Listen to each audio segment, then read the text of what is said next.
지금부터 이주민 관광권 실현을 위한 동행에서 미등록 이주민 관광권 실태 조사를 한 것을 바탕으로 결과 발표 토론회를 가지도록 하겠습니다. 먼저 시작하기 전에 동행에 대해서 양력 잠시만 말씀드리고 시작하도록 하겠습니다. 지역에서 이주민 관광권 실현을 위해서 그동안 노동권, 인권을 지원하던 단체들이 20년부터 회의를 시작했었습니다.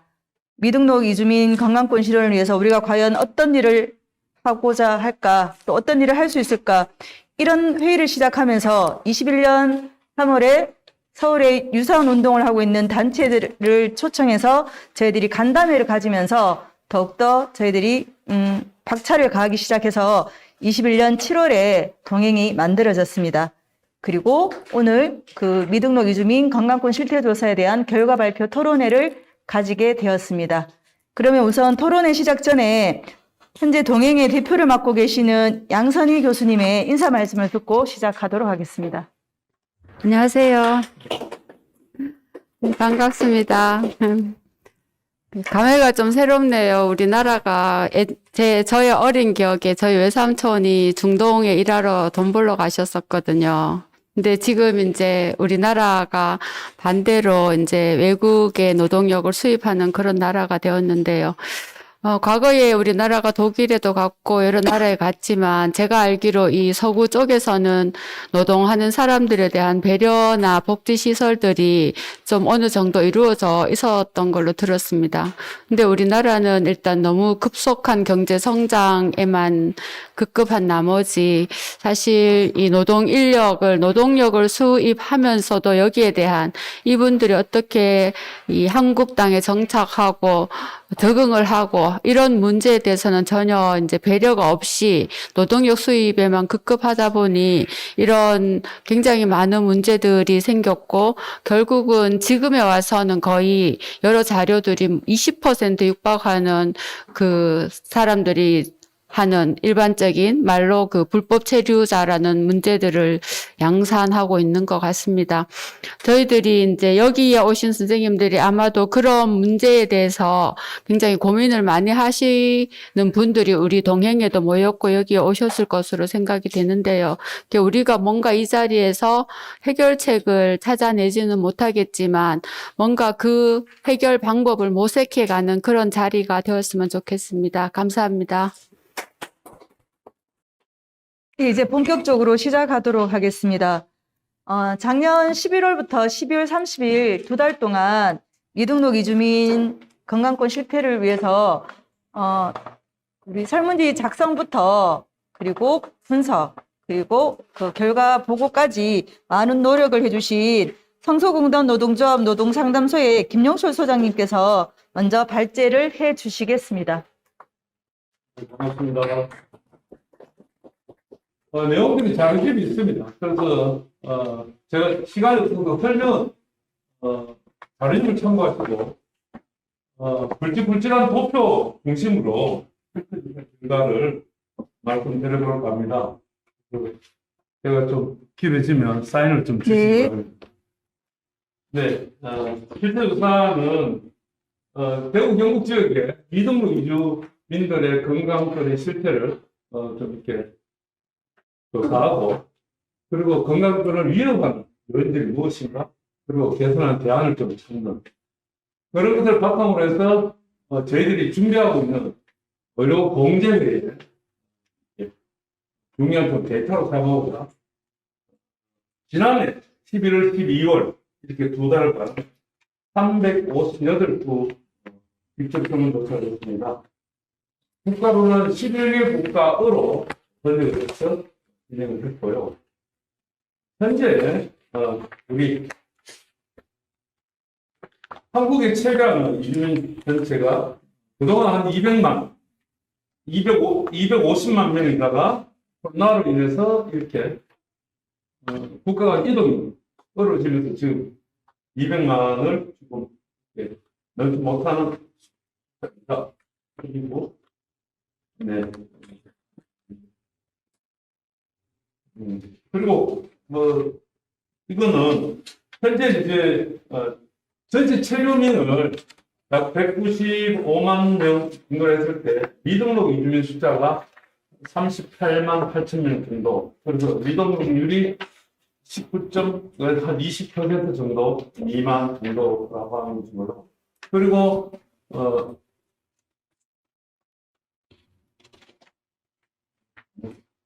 예. 저희들 그 설문조사 이렇게 참가자 국가하고 연관이 좀 되어 있습니다만은 좀 이렇게 국내 전체적으로 미등록 이주민의 국가를 태국이 좀 많고 베트남, 중국 이 순서로 되어 있습니다. 그리고 대구 경북 지역의 이주민 숫자 이건 좀 추정치입니다. 네. 이게 나와 있듯이 대구는 37,000 전체 숫자가 이렇다면 미등록 숫자가 출생률 9,500명. 그리고 경북이 좀 더 이주민 숫자가 미등록 이주민 숫자가 좀 더 많습니다. 이런 정도의 숫자고요. 그리고 이번에 우리 설문 응답자들을 살펴봤을 때 설문 응답자들의 미등록 이주민들의 평균 국내 거주 기간이 6년을 넘었고 미등록 기간이 4년 8개월, 약 그러니까 한 2년 정도의 차이들이 좀 있는 것 같고요. 그리고 북쪽으로 보면 베트남이 좀 많았고 스리랑카 많았고 태국이 이렇게 좀 많이 참가됐습니다. 이것은 지금 현재 우리 설문에 참여한 주민들의 실태 조사 내용입니다. 그리고 뒤에 우리 이주민들이 의료기관을 이용할 때 통계의 문제, 소통의 문제가 어느 정도인가를 이렇게 알기 위해서 본인에게 이렇게 일종의 5단계로 나눠서 체크하고 있습니다. 그렇게 체크를 했더니만 이렇게 조금 한다, 그리고 사실은 잘 못한다, 전혀 못한다 이렇게 되어 있습니다. 그래서 뒤집어 표현하면 한다, 그리고 조금 잘한다가 이렇게 비율이 낮은 걸 알 수 있습니다. 그리고 대구 경북 지역인데 우리 설명이 그렇게 좀 적어놨습니다만 넓은 의미의 이번에는 대구를 중심으로 하는 이렇게 대구가 광역시입니다만 대구의 인근한 시군구 이렇게 되었습니다. 저희들이 이렇게 동행에 참가하고 있는 단체 자체가 사실은 대구 인근에 있다 보니까 오히려 대구를 중심으로 좀 많이 했고요. 경북은 30% 정도가 이번에 설문의 응답자 비율입니다. 그리고 참고로 입국 비자 유형을 한번 확인을 해보니까 주로 이쪽 비자가 아시는 분들은 잘 아시겠습니다만 대체로 이렇게 일하는 비자로 오신 분들이 안가랑이 좀 되고, 그리고는 이렇게 시설이 비자 이런 부분은 좀 단기 입국 비자로 보게 되는 경우들이 좀 적지 않은 비율이었음을 알게 되었습니다. 그리고 이번 설문의 응답자들이 대부분이 공개했습니다. 그리고 현재 노동을 하고 있지 않지만은 임신 출산이라든가 아니면 산재 내지는 치료 중 이렇기 때문에 사실상은 우리 설문에 이렇게 참가한 분들이 대부분이 현재 노동하고 있고 바로 직전까지 노동을 했던 분들이다 이런 것을 알 수 있습니다. 그리고 취업 업종이 제조업이 70%를 차지했습니다. 그리고 이제 의료기관 이용 관련해서 우리 실태를 들어가게 되겠습니다. 자주 이용하는 그 의료기관은 이렇게 병의원이 압도적으로 많고, 그죠? 그리고 약 105원 이 순서로 되어 있습니다. 그래서 이렇게 보면 이렇게 대학병원 그리고 이렇게 보건소 이용이 좀 낮은 것 같고, 우리 같이 토론할 때는 대학병원이라고 하는 것이 다른 의미가 아니라 좀 이렇게 중증이라든가 이런 경우에 가는 경우들이기 때문에 일반적으로 우리 미등록 이주민들이 병의원을 많이 이용한다 이렇게 생각하고요. 그 다음은 자 여기에 이제 저희들이 좀 주목하는 겁니다.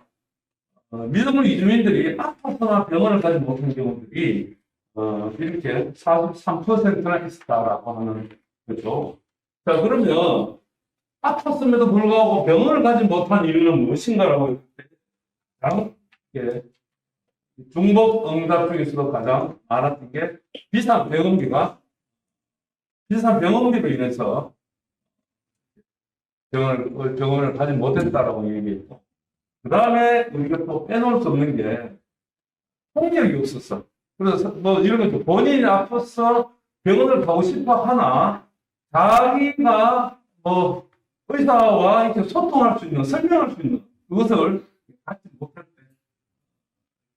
병원을 이용하지 못했다. 그리고 더불어서 어디에 어떤 병원에 가야 할지 또 잘 모르고, 그렇죠. 시간이 없다, 또 단속이 어렵다, 거리가 멀다, 이런 이유들이 있었습니다. 그리고 그리고 우리 의료 관련해서 정보들을 주로 어디서 듣고 의존하는가 관련해서는 가장 많은 응답이 자국 동료 커뮤니티들이 되십니다. 그래서 자국 동료 커뮤니티라고 하는 것은 뭐 사실 이렇게 뭐 향후에도 있을 수 있겠지만 종교 기관이 예를 들면 미얀마 사원에 있는 미얀마 노동자들은 우리가 이번에 설문에 체크해 종교 기관이 없었어요. 그러니까 미얀마 노동자들은 사실 자국 커뮤니티를 미얀마 사원에서 의료 관련 정보를 듣는데 그것을 이제 커뮤니티 이렇게 표현을 했더라고요. 들어가 보니까. 그리고 또 빼놓을 수 없는 것은 이주민 센터에 대한 보조들이 높다 이렇게 하고, 그리고 역시 의료기관을 선택을 할 때 가장 신뢰하는 것을 두 군데를 이렇게 잡고 있었습니다. 기관이 없어서 그런데 자꾸 독한 넘어가려고 하네요. 자, 이주민 센터에서 정보를 넣는 국가별 분포는 이것도 뭐 설명이 좀 있습니다만 저는 빨리 지나가겠습니다만, 예를 들면 우리 아프리카에서 온 미등록 이주민들이 좀 있습니다. 근데 이분들 같은 경우는 그렇잖아요. 대체로 비자가 끊어졌다가 이어졌다가 끊어졌다가 이어졌다가 이런 경계선 속에 있는 속에서 자력적으로 비자를 갱신하고 만들어가기 굉장히 어렵기 때문에 불가피하게 이주민 관련한 단체들 의존도가 높을 수밖에 없죠. 근데 이렇게 그런 이유로 해서 이주민 관련한 단체들과 관계를 가지게 되면서 의료 관련한 정보뿐만 아니라 다른 정보들도 굉장히 이렇게 의존도가 높다고 이렇게 볼 수 있겠습니다. 거기에 비해서 설명이 좀 있습니다만은 태국이나 이렇게는 아무래도 또 이렇게 노동 과정 자체가 개별화된 부분들이 굉장히 많이 종합하고 있기 때문에 어떤 이렇게 정보가 개별적으로 듣게 되는 이런 게 있는 것 같아요. 자, 그 다음에 평소에 복용하는 약이 있다가 30%라고 얘기하는데, 우리 동행에 계시는 우리 의사 선생님들이 연령에 비해서는 복용하는 약이 비율이 좀 높은 거 아니냐 이렇게 말씀을 하시더라고요. 그래서 그런 자료를 좀 참고하시고, 그리고 최근 1년 동안 병의원을 이용한 횟수 관련해서 살펴보면 1에서 4회가 굉장히 이렇게 높은 걸로 있습니다. 그래서 이 참고로 우리 건강보험공단의 정보공개 선물에서 받았던 자료에 의하면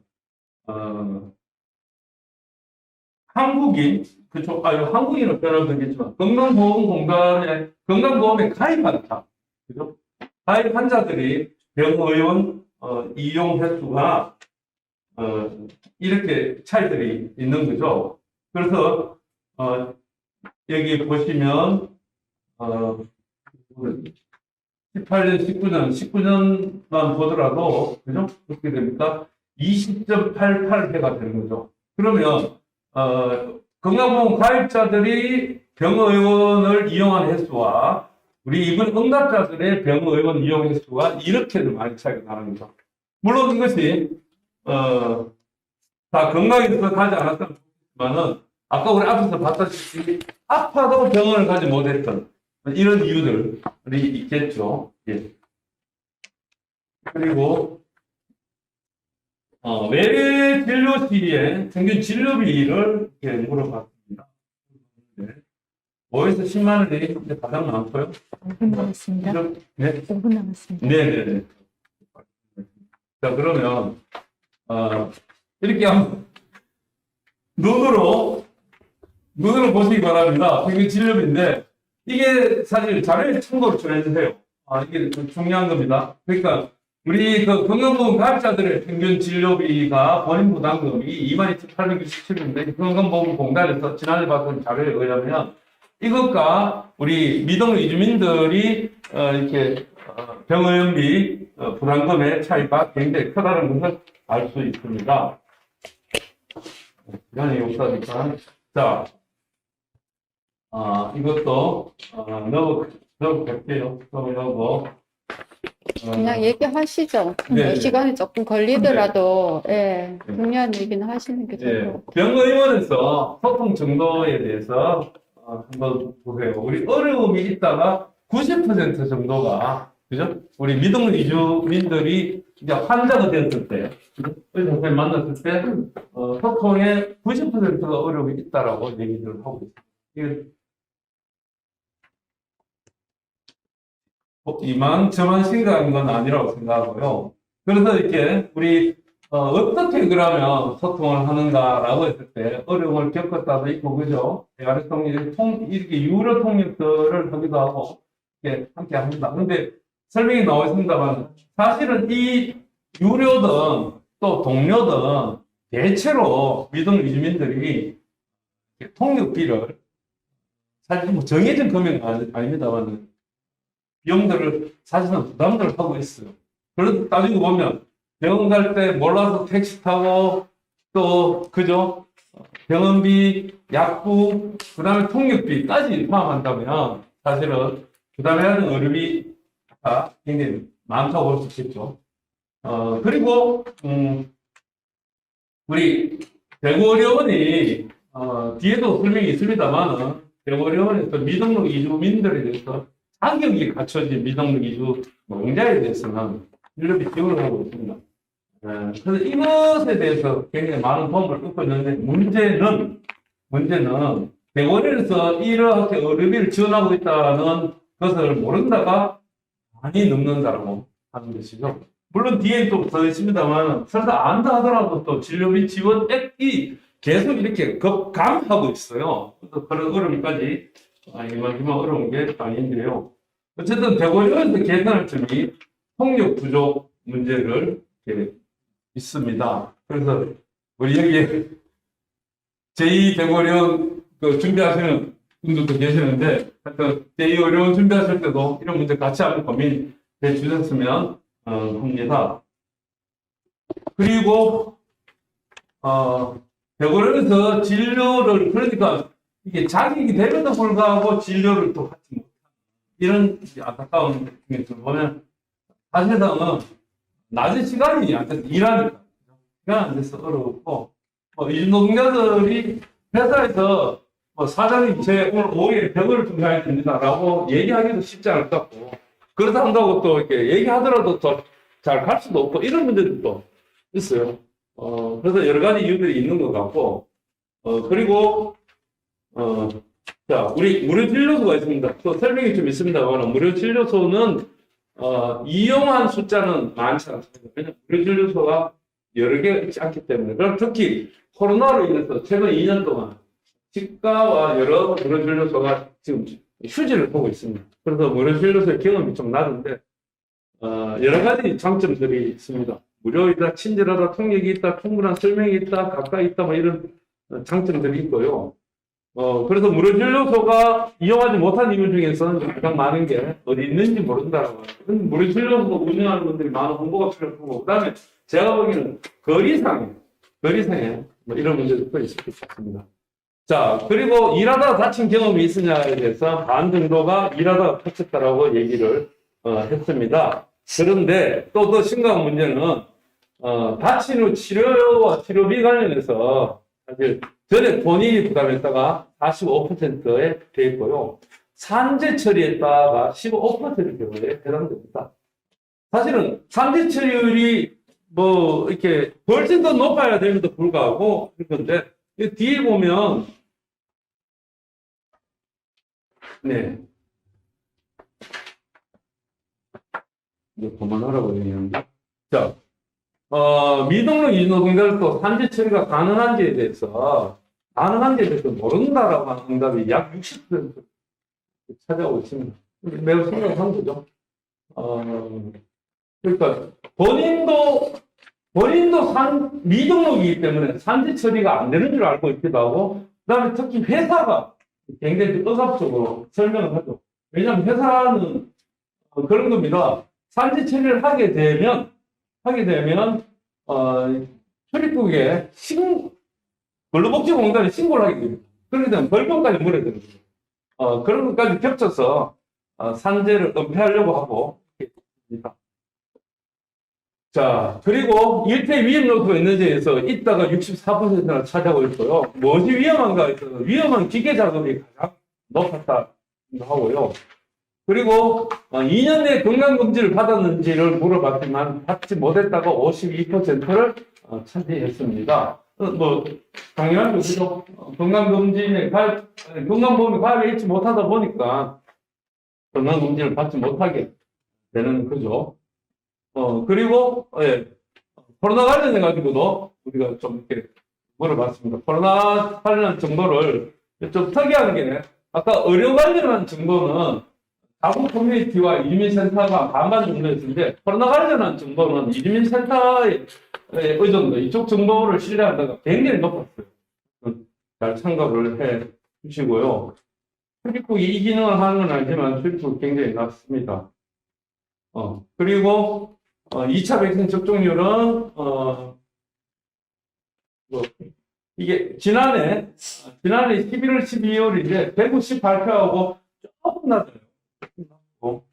그나마 과정은 문제가 많았습니다만 결과적으로는 접종률이 낮지 않았다는 거고. 그 다음에 거의 마지막입니다. 코로나 상황에서 가장 개선해야 할 점들을 몇 가지 물었는데 가장 많이 뽑았던 것이 자국어로 된 정보의 부족이라고 하는 겁니다. 우리 흔히 뭐 이렇게 뉴스에 들었습니다만은 코로나 발생한 정보를 휴대폰으로 합니다만 그 긴 휴대폰 문자를 해독할 수 있는 이주노동자들이 거의 없습니다. 그러니까 이게 어떤 내용인지도 모르죠. 그래서 자국어로 된 정보의 부족이라고 하는 것이 가장 압도적으로 많았습니다. 그래서 저는 이번 설문 결과 이런 부분들이 좀 오늘 언론사에서 오셨습니다만은 많이 좀 이렇게 실상들을 좀 이렇게 보도를 해 주셔가지고 정책이 좀 개선될 수 있는 그런 계기가 좀 됐으면 좋겠습니다. 그리고 빼놓을 수 없는 것은 예약이 어려움입니다. 우리가 사실은 뭐 우리나라는 뭐 이렇게 내국인들도 들어가는 방법을 이렇게 너무 어렵다고 얘기를 하는데 한국에 농수하지 못한 우리 분들이 어떻겠습니까? 예, 평등, 영어와 차별 평등 이런 것들이 있습니다. 자, 미등록 이주민들의 건강권 보호를 위해서 개선해야 될 점들 결론으로 가고 있습니다. 가장 많이 꼽고 있는 것이 건강보험 가입을 가장 많이 꼽고 있습니다. 그리고 무료 건강검진, 그리고 통역 시스템, 의료기관을 가까이 좀 뒀으면 좋겠다. 이게 뭡니까? 이렇게 좀 의료관련 정보들이 좀 더 있어서 내가 믿고 신뢰할 수 있는 병의원들이 좀 가까이 있으면 좋겠다. 이런 거겠죠. 그죠? 이런 거고. 그리고 또 우리가 빼놓을 수 없는 것이 적절한 의료기관에 관련한 이제 정보 제공, 이런 것들도 미등록 이주민들이 좀 갈구하고 있다. 이런 것들을 알 수 있을 것 같습니다. 그리고, 자, 우리 의료공제는 뒤에 우리 양선희 대표님하고 설명을 하시겠습니다만, 의료공제에 대한 설명이 길지 않았음에도 불구하고, 가입할 의사가 있다라고 하는 게 약 65%를 이렇게 차지를 했습니다. 그리고 가입 의사가 경북보다 대구가 조금 더 높았다라고 하는 걸 하고요. 그리고 예, 뭐 인사하겠습니다. 자, 그리고 다른 거는 뭐 그냥 한두 가지만 얘기하겠습니다. 미등록 이주민들이 가장 성 뽑는 것이 건강보험 가입을 얘기를 하고 있고요. 그리고 두 번째로는 예, 대구에 우리 지금 유일한 공공 이주 관련한 공공부의 대구련입니다. 대구련하고 협의적 체념도 좀 강화하고 좀 더 이렇게 다양하게 개선들을 좀 해나가는 노력을 좀 해야 되겠다라고 하는 것하고 어쨌든 또 빼놓을 수 없는 것은 건강보험 가입이라고 하는 과제를 위해서 우리 동행과 전국적 네트워크를 이렇게 가져서 함께 를 좀 이렇게 개선해야 되겠다라고 하는 것이고 그리고 아까 잠깐 말씀드렸습니다만 어쨌든 이렇게 대구시가 미등록 이주민들의 외래 진료비에 대해서 일부분 지원하고 있습니다. 여타 지역 또 그래요. 여타 지역은 이런 것도 없는데 대구도 하고 있다면 이렇게 자랑도 합니다만 사실 이게 금액들이 자꾸 줄어들기도 하고 그래요. 그래서 이런 금액들도 예산 증액도 좀 해야 되고 그리고 어쨌든 공공의료의 기능을 좀 더 할 수 있도록 하는 거고 마지막으로는 어떤 이렇게 통일 시스템을 개별적으로 해결하기 좀 힘듭니다. 그리고 개별 병원에는 더더욱 그 시스템을 갖출 수가 없고 그렇다고 한다 그러면 요즘 이게 지자체마다 통역 시스템을 이렇게 갖추고 있더라고요. 특히 이제 농촌 일자리 때문에 오는 그런 작은 군 단위에서도 통역 시스템을 갖추고 이런 거 하더라고요. 그랬을 때 대구 경북이 통역 시스템이 여타 지자체에 대해서는 좀 취약함을 이번에 확인할 수 있었습니다. 예. 이렇게 고맙습니다. 예, 긴 시간 동안 준비하고 또 많은 그 조사를 통해서 이루어진 것을 이렇게 풀어내는 게 짧은 시간을 드리고 해주십시오라고 말씀드린 게 죄송스럽네요. 따로 질의응답은 받지 않고 전체적으로 다 마친 후에 토론까지 마친 후에 질의응답을 받도록 하겠습니다. 다음은 현장에서 미등록 이주민의 의료 지원을 하고 있는 그 분을 모셔서 미등록 이주민의 의료 접근성 현실에 대해서 들어보도록 하겠습니다. 이주민 선교센터에서 활동하고 계시는 쩐티빅한 선생님께서 말씀을 해주시겠습니다.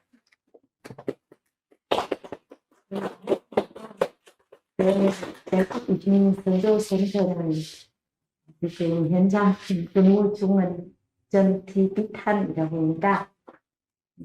현재는 제가 대구 이주민 선교센터는 이주민들 도움 지금 14년째예요. 사실은 여러 문제 있지만 큰 문제는 건강이에요. 그래서 지금 아까 대표님 내시면 다 그런 설문조사는 나오지만 여러 이주민들은 매날 저한테 전화 왔어요. 건강보험이 가입해주면 안 될까요? 그렇게 물어봐요. 그래서 지금 한국 사람처럼 권리 누리면 의무도 있죠. 그러면 이주민들도 미등록 상당하지만 자기 건강보험은 권리 누리는 거라면 자기도 의무 가입해야 돼요. 그래서 건강보험 미등록 상태라도 건강보험에 가입해야 합니다. 그리고 물론 말을 너무 길어 하니까 제가 대충만 지금 보험이 가입한 문제 미등록 어떻게 가입합니까? 막 그렇게 했어요. 그렇지만 지금 만약에 보험에 가입한 사업주는 해줄랍니까? 아마 주류국 신고하고 회사는 문제 생겼죠? 그러면 안 해줘도 몰라요. 그렇기 때문에 만약에 건강보험에 가입하면 그거는 개인정보처럼 미민해야 하죠. 그리고 미등록의 상태 아니고 등록에 있는 상태였는데 처음부터 미등록 상태지만 산재 사고 당했고 한국에서 그냥 뭐 장애 연금 평생을 여기 연금 받고 사네요. 그 사람들은 지원 비야 받고요. 그 지원 비야는데 그 비야는 보험이 가입 못합니다.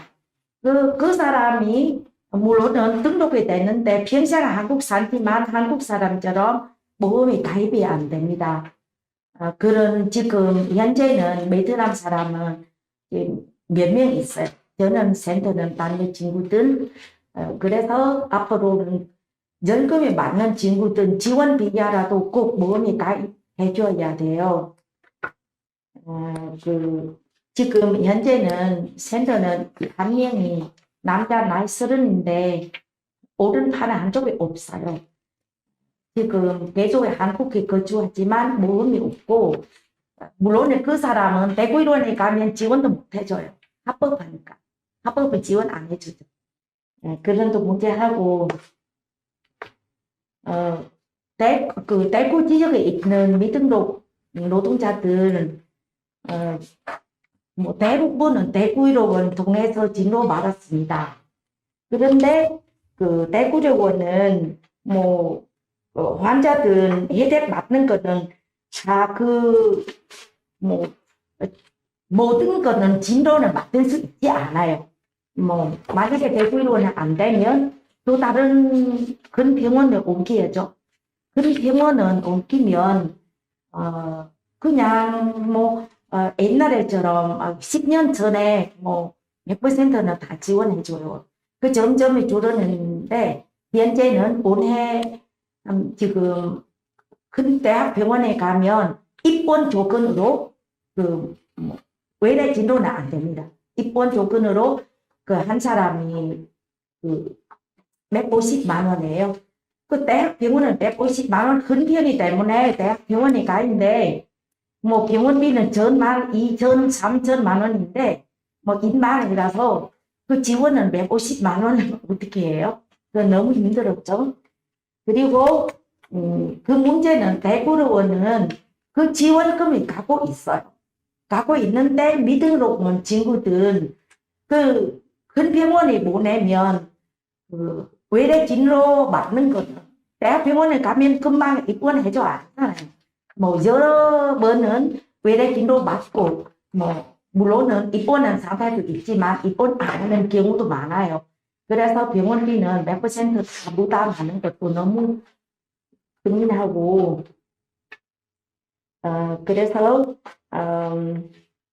대구의료원은 갖고 있는 돈 대구로는 다 진료 못했고 그러면 앞으로는 이 친구들은 어떻게 하면 좋겠어요?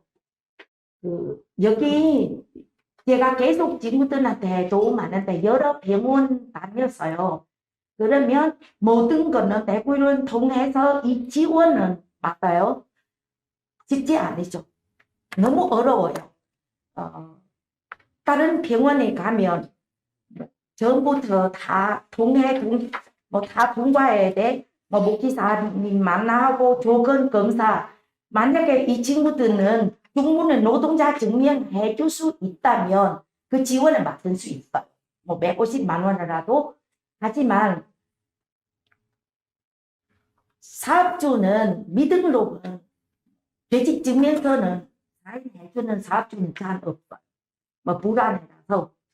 그래서 그 문제도 어렵고 만약에 자기 신분증 증명하는 거는 대한민국 지금 근무한 사람은 기업 비자 들어간 사람은 얼마 될까요? 뭐 관광 비자, 유학 비자, 뭐 여러 비자들 그 비자들은 지원이 안 되니까 그런 또 문제입니다.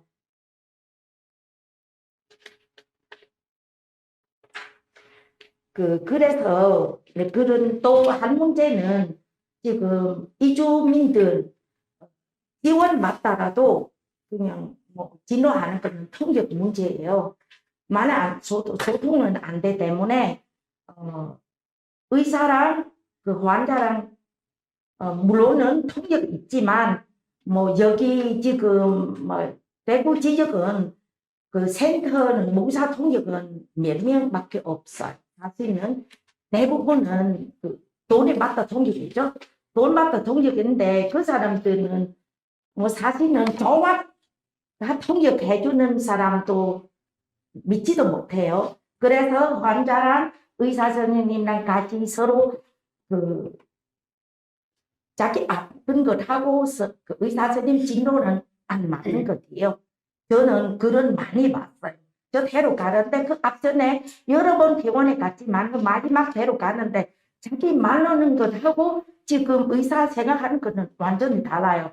그래서 마지막 그렇게 보니까 그 결론 쪽은 그 문제 때문에 그 통역 서비스 그 문제예요. 그래서 여기 있는 이주 노동자는 우리 보험이 가입이 필요하지만 통역 서비스는 더 중요합니다. 그런 것도 있고, 그리고 마지막은 그 문제 생겼다 때문에 그래서 앞으로 미등록 노동자들 꼭 보험에 가입해줘야 돼요. 그런 제일 중요 문제하고 그리고 대구 지역에 있는 나라 그뭐 복지사회 그 지원해주는 돈 병원비 그 노동자들 지원해주는 거는 대구론만 갖고 있다면 너무 문명합니다. 대학 병원도 같이 나누고 그러면 좋겠죠? 왜냐하면 대학 병원도 그렇지만 지금 이 사람들 뭐 만약에 굳이 농공 지적 그 경상 지적 대구론 같이 진료받다면 사실은 자비 병원비보다 몇 배 더 크니거든요. 그래서 그리고 대학 병원은 만약에 지원하면 제대로 지원해줘야지 입원만 하지 말고 외래 진료 왜냐하면 대구의료원에서 외래 진료도 80, 90%는 그 지원해줘요. 왜 큰 병원을 옮기는데 물론 병원비 더 많죠. 왜 150만 원밖에 없고 외래는 안 돼. 그래서 저는 생각이 그 지원금은 큰 병원도 같이 나눠주면 좋겠어요. 대구론만 갖고 있다는 것은 더 불편하고 그렇게 생각합니다. 네, 감사합니다. 네, 10년 넘게 현장에서 미등록 이주민의 건강권을 지원하시면서 나왔던 대안들이어서 더 현실감 있게 다가오는 것 같습니다. 예, 이제는 본격적으로 토론에 들어가도록 하겠습니다. 저희들이 대구 지역이 아닌 곳에서 모셨습니다. 어렵게 모셨습니다. 국민건강보험에서 배제된 미등록 이주민의 건강권이라는 주제로 김사강 선생님께서 토론을 해주시겠습니다. 네, 안녕하세요. 안녕하세요. 네, 부산에서 왔습니다. 이주화인권연구소에서 일하고 있는 김사강이라고 합니다. 원래 저한테 주신 제목은 건강보험제도에서 배제된 미등록 이주민의 건강권이었고, 이번에 실태에서도 미등록 이주민들 대상으로 하신 걸로 알고 있는데, 사실은 뭐 미등록 이주민이 아니어도 아까 선생님 발표하신 것처럼 네, 특정한 치료 자격 때문에 하여튼 건강보험에 가입하지 못하고 있는 사람들이 많거든요. 그래서 같이 얘기를 해보려고 합니다. 일단은 요거는 이제 등록 이주민인데요. 아까 이제 김영준 선생님은 이제 전체 체류 외국인을 보여주셨는데, 요거는 이제 외국인 등록이나 거소 신고를 하고 현재 그 등록 상태가 유지되고 있는 사람들의 숫자입니다. 이제 코로나 때문에 20년, 21년 조금씩 줄기는 했는데 140만 명대, 160만 명이 넘었다가 이제 140만 명대로 떨어지기는 했습니다만 어쨌든 이 정도가 있는데 보시면 이제 밑에 파란 게 건강보험 직장 가입자, 주황색이 지역 가입자, 위에는 미가입자입니다. 2019년 7월 16일부터 건강보험 의무화가 시작됐잖아요. 그러니까 그전에도 직장 가입은 어쨌든 의무 가입이었고 지역 가입은 신청에 의한 가입이다가 이제 무조건 모두가 의무적으로 가입하게 됐는데요. 그 때문에 이제 2019년에 보시면은 지역 가입자가 좀 확 늘어나는 걸 볼 수 있고요. 20년에 그리고 21년에 계속 조금씩 늘죠. 근데 여전히 미가입자가 남아 있는데요.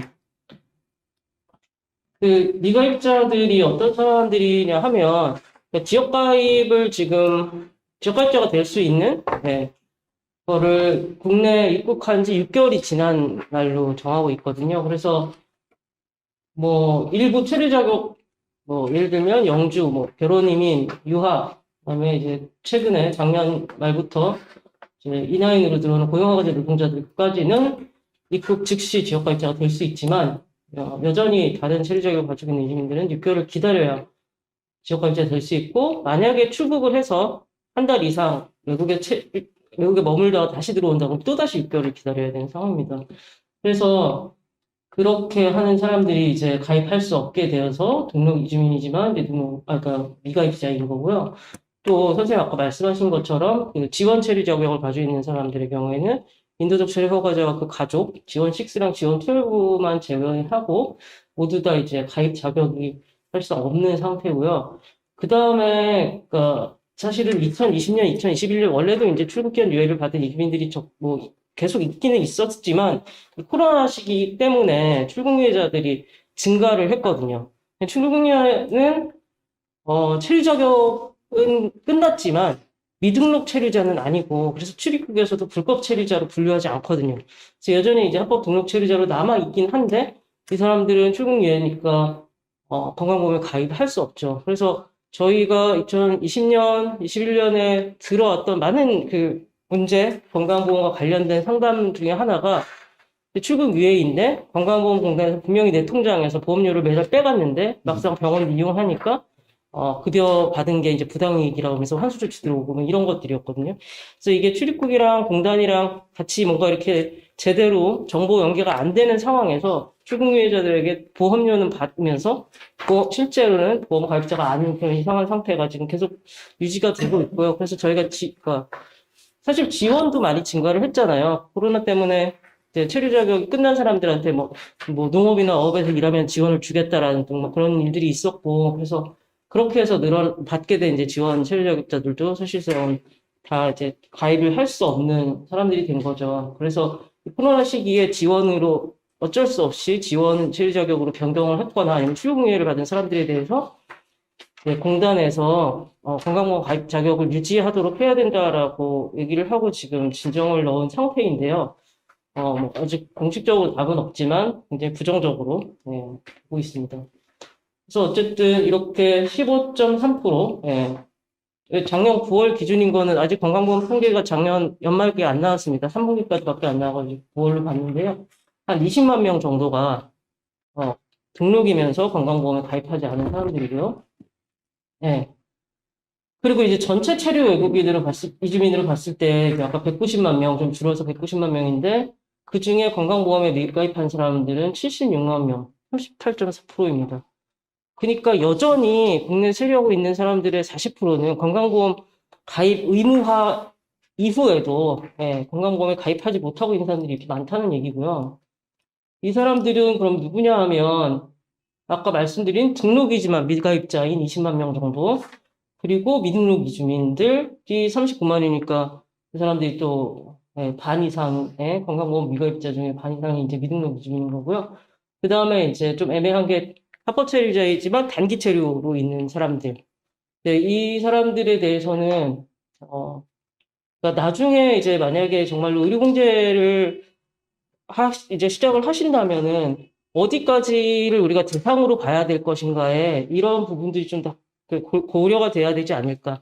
예를 들면 건강보험 의무화 19년에 하면서 유학생들이 너무 그 건강보험료가 높으니까 반발이 심해가지고 공단에서 유학생들을 한 2년 동안 건강보험 가입을 유예를 시켰거든요. 유예를 시키면서 아예 신규 가입도 못하게 막았습니다. 그래서 지금 서울에 있는 그 사단법인 한국건강협회 희망의 친구들에서 그때 갑자기 유학생들 그 회원 가입이 늘은 거예요. 이전에는 유학생들이 아프면 그냥 건보에 가입하면 되는데 2년 동안 건보가 막혀 있었기 때문에 유학생들이 그쪽으로 온 거죠. 그래서 어쨌든 이 정책에 따라서 그 마음대로 가입할 수 있는 자격을 줬다 뺏었다 하기 때문에 그런 부분들이 좀 같이 고려돼야 된다는 생각이 들고요. 물론 이제 등록 이주민 미가입자 중에 일부는 의료 급여 수급권자가 있습니다. 결혼 이주민이라든지 아니면 이제 그 난민 인정자들 중에 의료 급여 수급권자들이 있는데 저희가 공공단에서 그 요청해서 받은 자료에는 국내에서 외국 국적을 가지고 의료 급여 수급권자인 사람들이 4,000명 정도 돼요. 그래서 그 정도는 급여가 있으니까 건강보험이 없더라도 어쨌든 의료보장을 하고 있는 거고, 그 다음에 아시다시피 그 건강보험 의무가입 이후에도 여전히 이제 외국 보험이라든지 아니면 사용자와의 계약에 따라서 또 건강보험 수준의 의료보장을 하고 있으면 이제 가입을 안 한다고 이제 제외 신청을 할 수 있거든요. 그래서 그런 사람들도 일부는 있을 것이다. 그렇지만은 대부분은 그런 경우보다는 이제 건강보험에 가입하지 못하는 상황에 있는 사람들이 더 많을 거라고 보고요. 이제 사실은 건강보험이 없으면 제일 큰 문제는 의료비죠, 의료비. 그래서 아까 설문조사에서도 가장 많이 뭘 원하느냐 했을 때 이제 건강보험에 가입하고 싶다가 나온 것인데, 이거는 이제 저희가 예시로 한 겁니다. 보시면 이제 그 의료비 수가가 있잖아요. 건강보험 수가가 있고 일반 수가가 있고, 그 다음에 이주민들, 외국인들에게만 특별히 적용되고 있는 국제수가 혹은 외국인 수가라는 게 있습니다. 그래서 만약에 건강보험 수가가 똑같은 질병에 대해서 600만 원이 나오면 보험이 있는 사람은 본인 부담이 한 20%니까 120만 원을 내겠죠. 근데 이 사람이 외국인이고 건강보험에 가입하지 않았다라고 하면 보통 병원들에서 일반 수가나 국제 수가로 책정한 의료비를 이렇게 이 사람한테 부과를 시킵니다. 그래서 일반 수가가 보통 병원들에서 1.5배에서 2배를 받으니까 결국 보험이 있는 사람이 120만 원 내던 거에 일반 수가가 적용되면 1000만 원을 내게 되는 거고, 국제 수가에 외국인 수가를 적용을 받으면 1800만 2000만 원을 내게 되는 거죠. 그래서 뭐 물론 아까 말씀드린 대로 급여 같은 경우에는 의료급여 수가도 역시 있는데, 뭐 급여 수급 환자도 의료급여 수가가 적용될 것이고, 그 다음에 잠깐 얘기 나왔던 외국인 근로자 등 의료 지원 사업, 그것도 급여 수가를 적용하고 있기는 합니다. 그런데도 놀랍게 한 사람이 막 억대 병원비가 나오는 일들이 비일비재하거든요. 이게 비급여도 많고, 그리고 그러니까 본인 부담 비율도 있고 하다 보니까 이제 그런 일들이 발생하는 것 같습니다. 어쨌든 저는 이제 두 번째를 좀 보고 싶은데요. 건강보험 수가가 적용되고 있는데 건강보험에 가입했지만 보험료를 체납 중이기 때문에 수가 적용을 저렇게 받고 있는 사람들입니다. 그러니까 보험급여라고 하죠. 우리가 병원에 가면 보험급여를 공단에서 받고 이제 나는 보험부담금을 내는데 그 보험급여를 지급하지 않는 경우들이 있는데 이게 내국인과 외국인의 차이가 있습니다. 한국 국적자 아니면 영주나 결혼 이민은 이제 한국 국적자와 똑같은 방식으로 지역보험료를 부과하는 체류 자격자들이고요. 그 사람들과 그다음에 영주 결혼 이민이 아닌 이주민의 체납에 대한 제재가 달라집니다. 급여 제한이. 체납 제재가 여러 가지가 있고 정말 문제가 많은데 뭐 체류기간 연장 안 해주는 것부터 시작해서, 근데 문제는 사실 건강을 가지고 따져봤을 때는 가장 큰 문제는 체납 제재 중에 가장 중요한 건 급여 제한이거든요. 그래서 한국 국적자라면 건강보험을 6달 동안 체납해도 일단 급여는 지급이 됩니다. 그리고 당신 지금 체납하고 있다는 사실을 통보를 받으면 그때부터 이제 급여 제한이 들어가는데요. 외국인 같은 경우에는 한 해 체납하면 무조건 다음 달 1일부터 급여 제한이 시작되는 겁니다. 그래서 아까 말씀드린 대로 보험이 있지만 600만 원의 건강보험 수가대로 본인 부담, 아까 공단에서 주는 급여 하나도 없이 이제 내야 되는 거고요. 그런데 한국인들은 보면은 우선적으로 그래도 보험급여를 실시를 합니다. 그리고 통지를 받고 2달이 지났는데도 안 내고 있으면은 그동안에 실시했던 보험급여를 이제 부당이득이라고 해서 환수 조치를 하게 되는 거고요.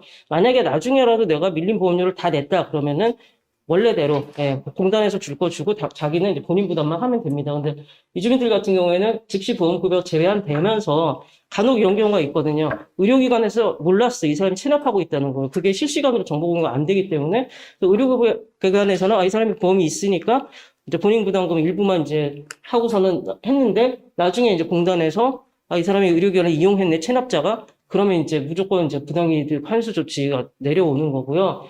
이 이주민들에 대해서는 체납보험료를 완납한다 하더라도 그걸 다시 돌려주지 않습니다.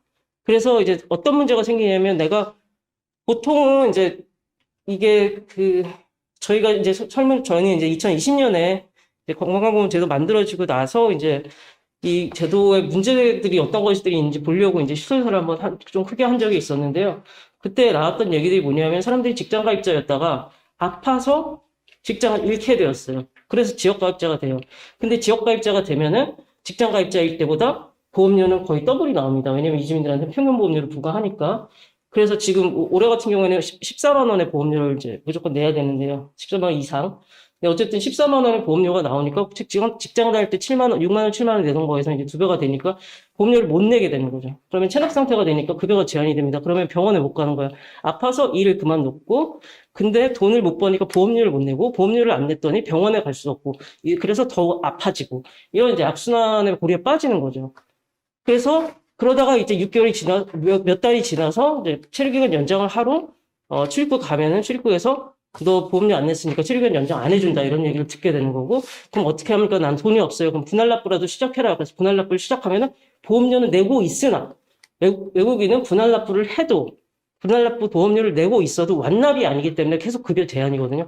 그러니까 이건 보험료를 계속 내왔고 지금도 내고 있는데도 불구하고 병원에서는 보험 가입자로서 혜택을 받지 못하는 그런 상황들이 발생하고 있는 거고, 그게 이제 사실 가장 큰 문제입니다. 네, 근데 이제 저희가 최근 자료는 모릅니다. 근데 2020년에 그 조사를 할 때 보건공단에서 요청해서 이제 받은 게 외국인 지역가입 세대 중에 체납 세대 비율이 20%가 넘었거든요. 그러면은 뭐 세대만 봤을 때 7만 5천 세대가 이제 체납 세대였는데 그 사람들이 다 그러니까 그러면 급여를 못 받고 있다는 얘기고, 세대가 7만 5천이면 사실 사람 수는 것보다 많을 수 있는 거잖아요. 세대원들이 있을 경우에. 그러면 아까 그 보험급여, 그러니까 건강보험에 가입하지 않은 이주민들과 사실 이 사람들이 별 차이가 없는 거죠. 이 7만여 명이 거기에 더 들어가게 되는 거죠. 그래서 실제로는 이 건강보험에서 배제되고 있는 사람들이 저는 한 50%는 될 거라고 생각을 합니다. 근데 이제 저희가 보건공단이나 보건복지부랑 얘기를 하면은 항상 하는 얘기가 뭐냐면 지원 사업이 있는데 건강보험 필요 없다는 거예요. 미등록 유주민들이 이는 당연히 건강보험에 원칙적으로 가입할 수도 없을 뿐더러 그 사람들이 왜 건강보험이 필요하냐, 이렇게 좋은 제도가 있는데 심지어 건강보험 가입자보다 훨씬 더 낮은 의료 급여 수가로 치료를 받을 수 있는 이런 좋은 제도가 있는데 왜 자꾸 건강보험 타령을 하냐고 얘기를 하거든요. 근데 아시다시피 아까 그리고 그 선생님 말씀해 주신 것처럼 뭐 이 한계는 너무 많죠. 근데 그냥 크게 두 가지만 얘기를 해보면은 예산이 이제 감소하고 정체돼 있다, 감소하고 정체돼 있다가 반복되는 건데, 처음에 이 제도가 2005년에 만들어지고 2006년에 처음으로 제대로 1년치 예산이 만들어졌을 때가 45억 9천만 원이었거든요. 전국의 예산이. 근데 그게 2016년부터 이제 30억으로. 그러니까 오히려 10년이 지나면서 사람은 더 많아지고 이 대상자가 많아졌는데도 불구하고 더 떨어진 거죠. 그래서 16년부터는 계속 지금 30억으로 정체입니다. 대구만 보더라도 이제 16년 이후의 대구 상황을 보면 떨어지고 있어요. 그러니까 16년에 분명히 5억이 넘었었는데 지금 3억 9천이거든요. 근데 사실 이것도 지금 전국적으로 봤을 때, 전국 지자체를 봤을 때 서울 다음에 대구가 높은 거예요. 근데 3억 9천이면 몇 명이 치료를 받을 수 있을까요? 이 돈을 가지고. 그다음에 의료기관 수도 이제 부족하죠. 저희가 이걸 발표를 안 하거든요, 보건복지부가. 왜냐하면 이걸 발표를 하면 사람들이 찾아간다고 해요. 그래서 발표를 안 하고 지역에 있는 사람들이 우리 지역에는 어떤 병원이 있다는 정도 알지 그걸 공식적으로 발표를 안 합니다. 그래서 매번 이걸 요청을 해야 되는데 이제 올해 얘기를 들어보니까 이제 108개가 있대요, 전국에. 근데 전국의 의료기관이, 그러니까 병의원급 의료기관이 7만 개 정도 있거든요. 그러면 사람들이 갈 수 있는 거는 7만 개 중에 100개의 병원밖에 갈 수 없는 거예요. 대구에는 병원이 몇 개가 있을지 모르겠지만 수만 개가 있겠죠? 근데 그 중에 한 곳에만 갈 수 있다는 거예요. 그러니까 접근성이 현저하게 떨어지는 거죠.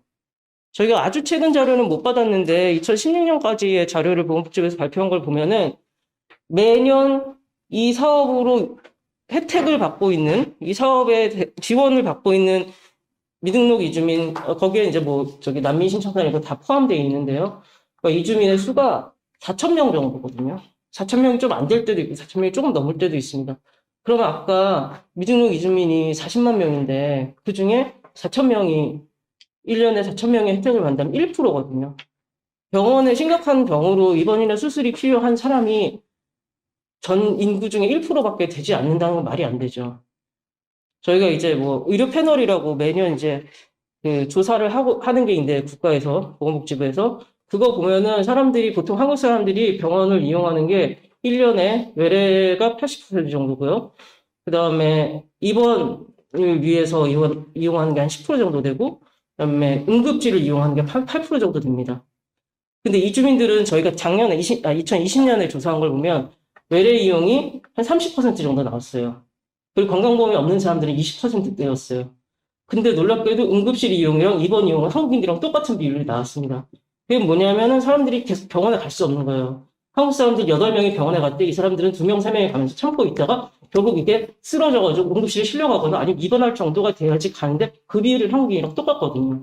그러면 최소한 1년에 10%는 커버를 할 수 있어야지. 응급실이나 입원이 필요한 사람들을 커버를 할 수 있어야지 그게 그나마 지원 사업이라고 할 수 있는데 1%를 커버하고 있다는 건 사실은 이거는 네, 없으면 안타깝지만 있어도 기가 막힌 그런 제도라고 할 수밖에 없는 거죠.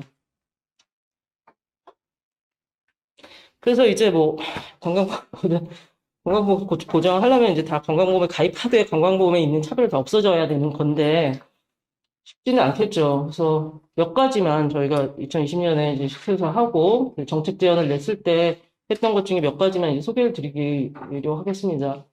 일단은 이제 당연히 건강보험 제도가 개선이 돼야 되는데요. 아까 이주민 건강보험 중에 직장 가입자가 한 40% 정도 됐었잖아요. 지역 가입자는 그보다 좀 작지만 역시 비슷합니다. 그러니까 반반 정도예요. 직장이랑 지역이. 근데 한국인의 경우에는 직장이 75%거든요. 지역은 25% 정도고. 그 얘기는 뭐냐면 근데 이주민들이 한국인보다 일을 적게 합니까? 고용 통계 보면 더 많거든요. 경제활동 인구도 더 많고 실제로 지금 취업해 있는 인구들 더 퍼센테이지로 따지면 더 많은데 직장 가입자가 왜 한국인에 비해서 그렇게 적은가를 보면 사실은 직장 가입이 되지 않는 직장에서 일을 하고 있는 경우들이 많아요. 저희가 뭐 예를 들면 뭐 대표적으로 뭐 건설 일용직들 아니면 저희 그 조사에는 동포들이 좀 많이 참여를 하셨는데 동포들 같은 경우 간병인들, 가사노동자들 그 다음에 조그만한 데에서 이제 일용직으로 일하고 있는 분들은 다 건강보험 가입이 안 되는 거예요. 일을 하고 있지만. 그리고 또 그 고용허가제 같은 경우에는 이제 농어촌에서 농업이나 어업종사자들은 이제 그 중에서도 좀 규모가 커가지고 그 법인이 이제 운영을 하고 있으면 사업자 등록이 있기 때문에 이제 직장 가입자가 되는데 대부분은 소규모이고 사업자 등록이 없는 곳입니다. 그래서 저희는 두 가지 문제 제기를 했었거든요. 일단은 사업자 등록도 없는 데에다가 고용허가제 이주노동자를 뽑아서 고용시킨다는 게 말이 되느냐. 그 다음에 만약 그렇게 했다면은 어쨌든 농업경영체, 어업경영체 이런 식으로 이제 등록을 하고 있거든요. 그런데 고용돼 있는 사람들 직장 가입자가 되게 해야 된다라고 얘기를 했는데 이제 아니 이거는 이제 뭐 외국인 차별이 아니라 한국인들 마찬가지다. 한국인들도 뭐 간병 노동자, 가사 노동자, 일용직 뭐 이런 사람들 다 안 되는 거 마찬가지다. 뭐 농업에서나 업에서 이런 사람들도 마찬가지고 그래서 이건 뭐 바뀔 수 없다라고 얘기를 하더라고요. 근데 과거에 이제 이게 문제가 됐던 거는 농업이랑 어업 같은 경우에는 지역 가입자가 되면서 똑같은 월급을 받는 제조업 노동자들은 7만 원을 내고 있을 때 본인들은 13만 원, 14만 원을 냈단 말이에요. 근데 사실은 월급은 더 적죠. 똑같이 받지 못하죠. 그래서 뭐가 있었냐면 농어촌 선벽지 감경이 있고요. 국민건강보험법에. 그 다음에 농업인이랑 어업인에 대한 감명이 있습니다. 이거는 농어촌 주민의 뭐 보건복지 증진을 위한 특별법인가 해서 추가로 이제 건강보험공단과 별개로 이제 추가 감면이 들어가는데요. 그래서 이 얘기를 계속 문제 제기를 해서 바뀐 건 뭐냐면 작년 11월부터 농어촌 선벽지 경감이 외국인에게도 적용되게 됐고요. 올해 1월부터 농업인, 어업인 경감이 적용됩니다. 그래서 최대 50%까지 보험료를 경감을 받을 수 있어요. 근데 문제는 그거를 거주지에 따른 거는 자동적으로 되는데 농업인, 어업인은 스스로 이제 가서 증명을 받고 신청을 해야 되는데 그거를 아직까지는 제가 알기로는 한 사람들이 없습니다. 이제 뭐 어쨌든 그래서 직장 가입이 될 수 있는 사람들이 가능한 직장 가입으로 할 수 있게 하는 거. 그리고 당연 가입 사업장에서도 이런 경우도 좀 많거든요. 보험료는 공제가 분명히 되는데 실제로 가입이 안 돼 있고 건강보험도 그렇고 국민연금도 그렇고 그래서 이런 것들에 대해서 사업주가 어떻게 하지 않아도 그냥 고용신고가 되면 자동적으로 이제 이게 보험가입이 되면 되는데 그런 것들을 아직까지도 안 하고 있다는 거. 그래서 이제 이런 부분들은 좀 직장가입자를 늘리기 위한 뭔가 방안으로 해야 된다고 생각을 하고요. 사실 이거는 좀, 저의 뭐 그냥 꿈일지는 모르겠지만 저는 미등록 이주민으로 직장가입자 돼야 된다고 생각하거든요. 지역가입자는 모르겠지만. 왜냐면 산재보험 되잖아요.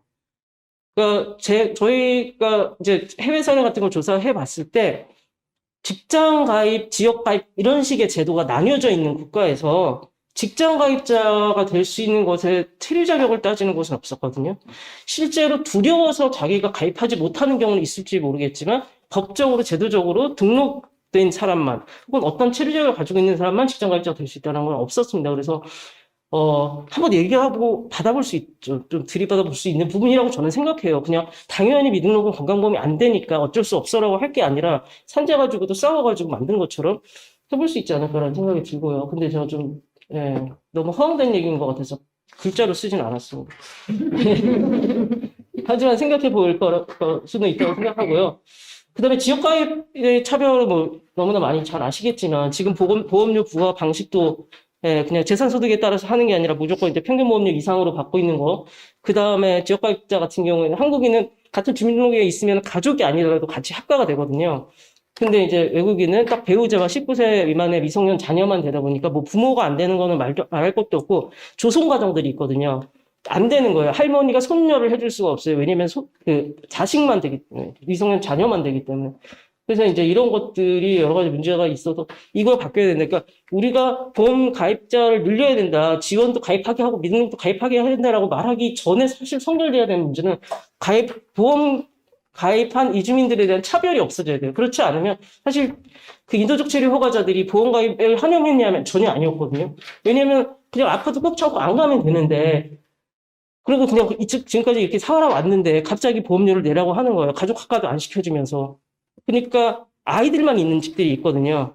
다 따로따로 보험료가 나가는 거예요.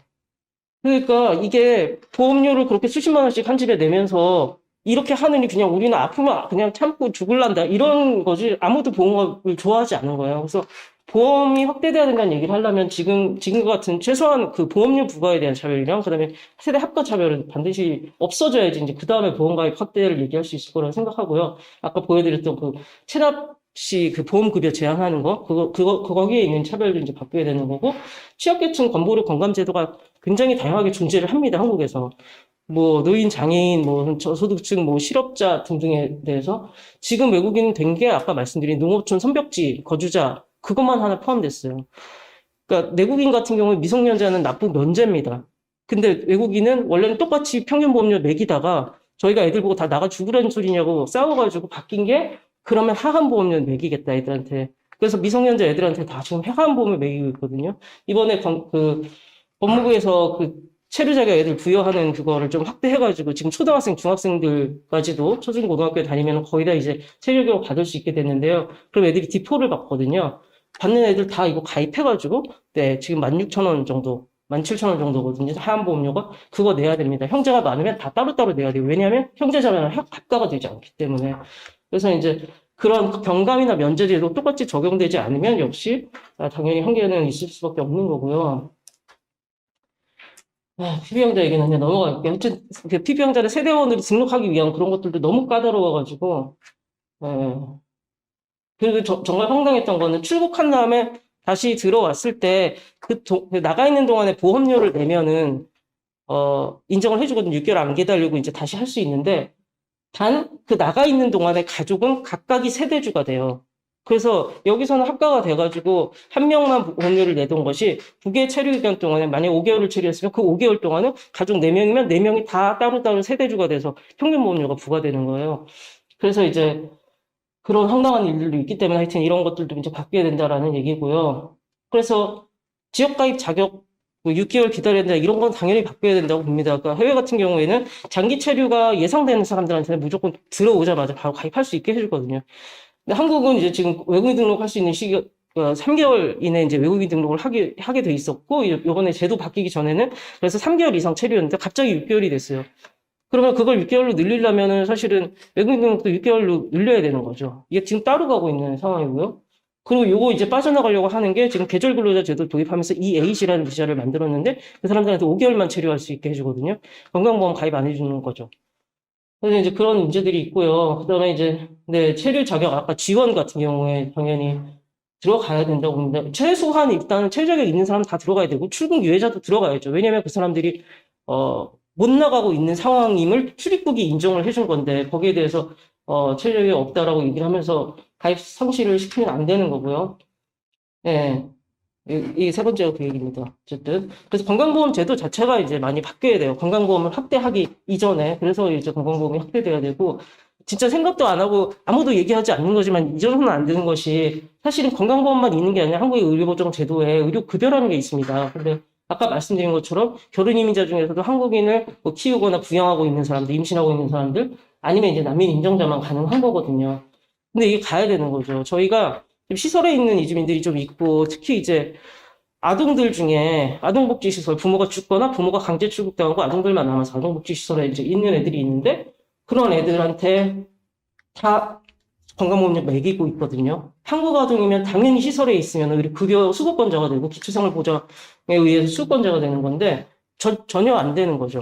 그래서 시설 아동들이 처음에 그래서 19년에 이거 바뀌었을 때 시설 아동들한테 갑자기 보험료가 13만 원씩 나왔었어요. 근데 그것도 이제 생 난리를 쳐가지고 아동들한테는 이제 하한 보험료를 하기 시작했지만 뭐 아동복지 시설뿐만 아니라 그다음에 무슨 쉼터라든지 아니면 그런 폭력이나 이런 문제로 이제 그런 시설에 들어가 있는 이주민들한테 왜 한국인에게는 똑같이 급여를 보장하는 한국인과 달리 그 사람들은 무조건 왜 건강보험을 가입해야 되냐, 왜 급여가 되지 않느냐, 이거는 문제제기를 해야 된다고 보고요. 예, 기초생활수급권자가 한국인이 경우에 그 사람과 생계를 같이 하는 외국인은 또 의료 혜택을 받지 못하거든요. 뭐 이런 것들도 변해야 되는 거고. 그 다음에 이제 사실은 이 의료급여도 확장이 돼야 돼요. 그러니까 원래대로 그냥 똑같이 하면 되는 거죠. 일정 그 소득 수준 이하이고 스스로 이제 그 생계를 유지할 수 없는 사람들이라면은 의료급여 대상이 돼야 되는데 지금은 이제 너무 이주민들한테는 그 범위를 좁게 하고 있어서 그런 것들이 문제다. 그래서 이것도 분명히 얘기가 되어야 된다고 생각하고요. 의료급여뿐만 아니라 각종 이제 의료 지원 제도들이 있는데 이런 것들도 건강보험 가입 유무나 체류 자격 유무나 혹은 어떤 체류 자격을 가지고 있느냐에 따라서 이주민에게 일부만 적용되거나 아니면 아예 적용 안 되는 경우가 많거든요. 그래서 이런 것들도 하나씩 따지면서 사실은 개정돼야 되는 부분이라고 생각하고요. 그 다음에 이제 미등록 이주민과 관련해서는 아까 뭐 얘기 나왔지만은 사실은 만약에 이제 그 의료 공제를 하신다고 해도 제일 먼저 해야 될 부분은 아마도 수가 자체를 최소 보험 수가로 가는 거 그거부터 해야 될 거예요. 근데 과연 병원들이 그걸 해줄 것이냐.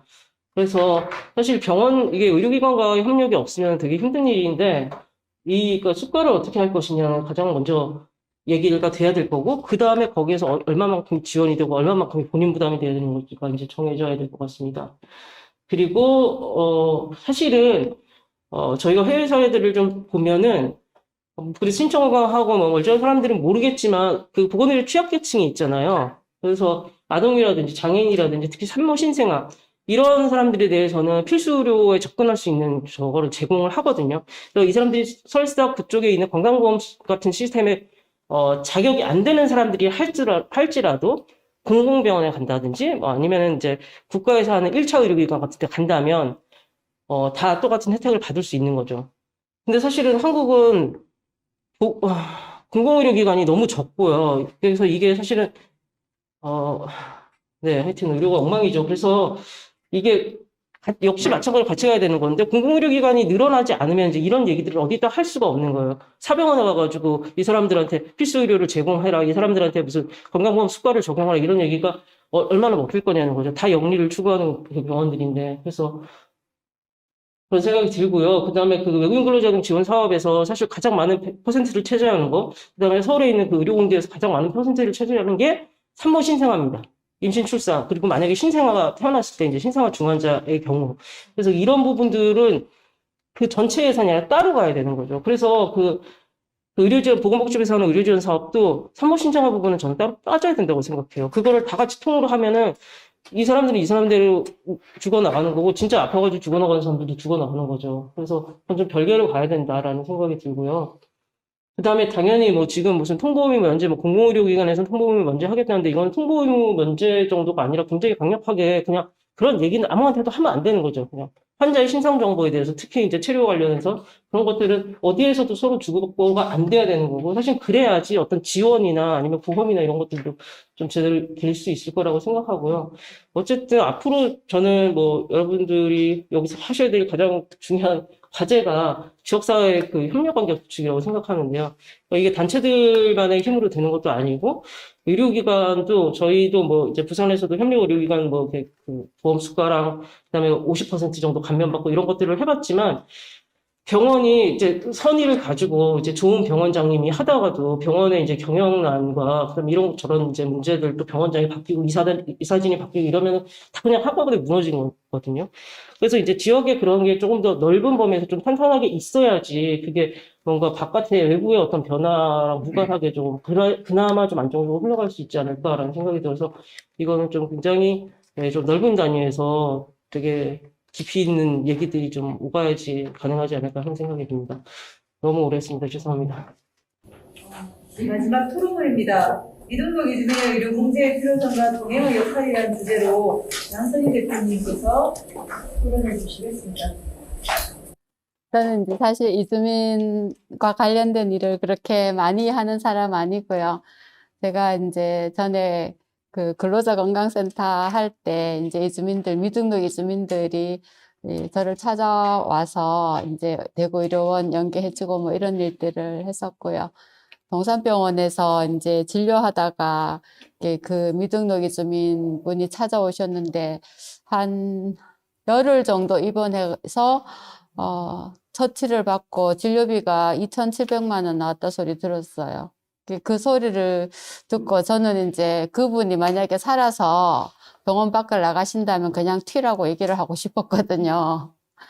근데 그분이 돌아가셨어요. 돌아가셔서 결국 3천만 원 이상의 진료비가 나온 거를 봤었어요. 그래서 이분들에 대한 그 뭔가 대책이 필요하다는 생각을 하였는데, 대한민국이 참 졸부예요, 졸부. 맞죠? 대한민국이 굉장히 졸부예요. 지금 우리나라의 문제가 이제 심각해진 거잖아요.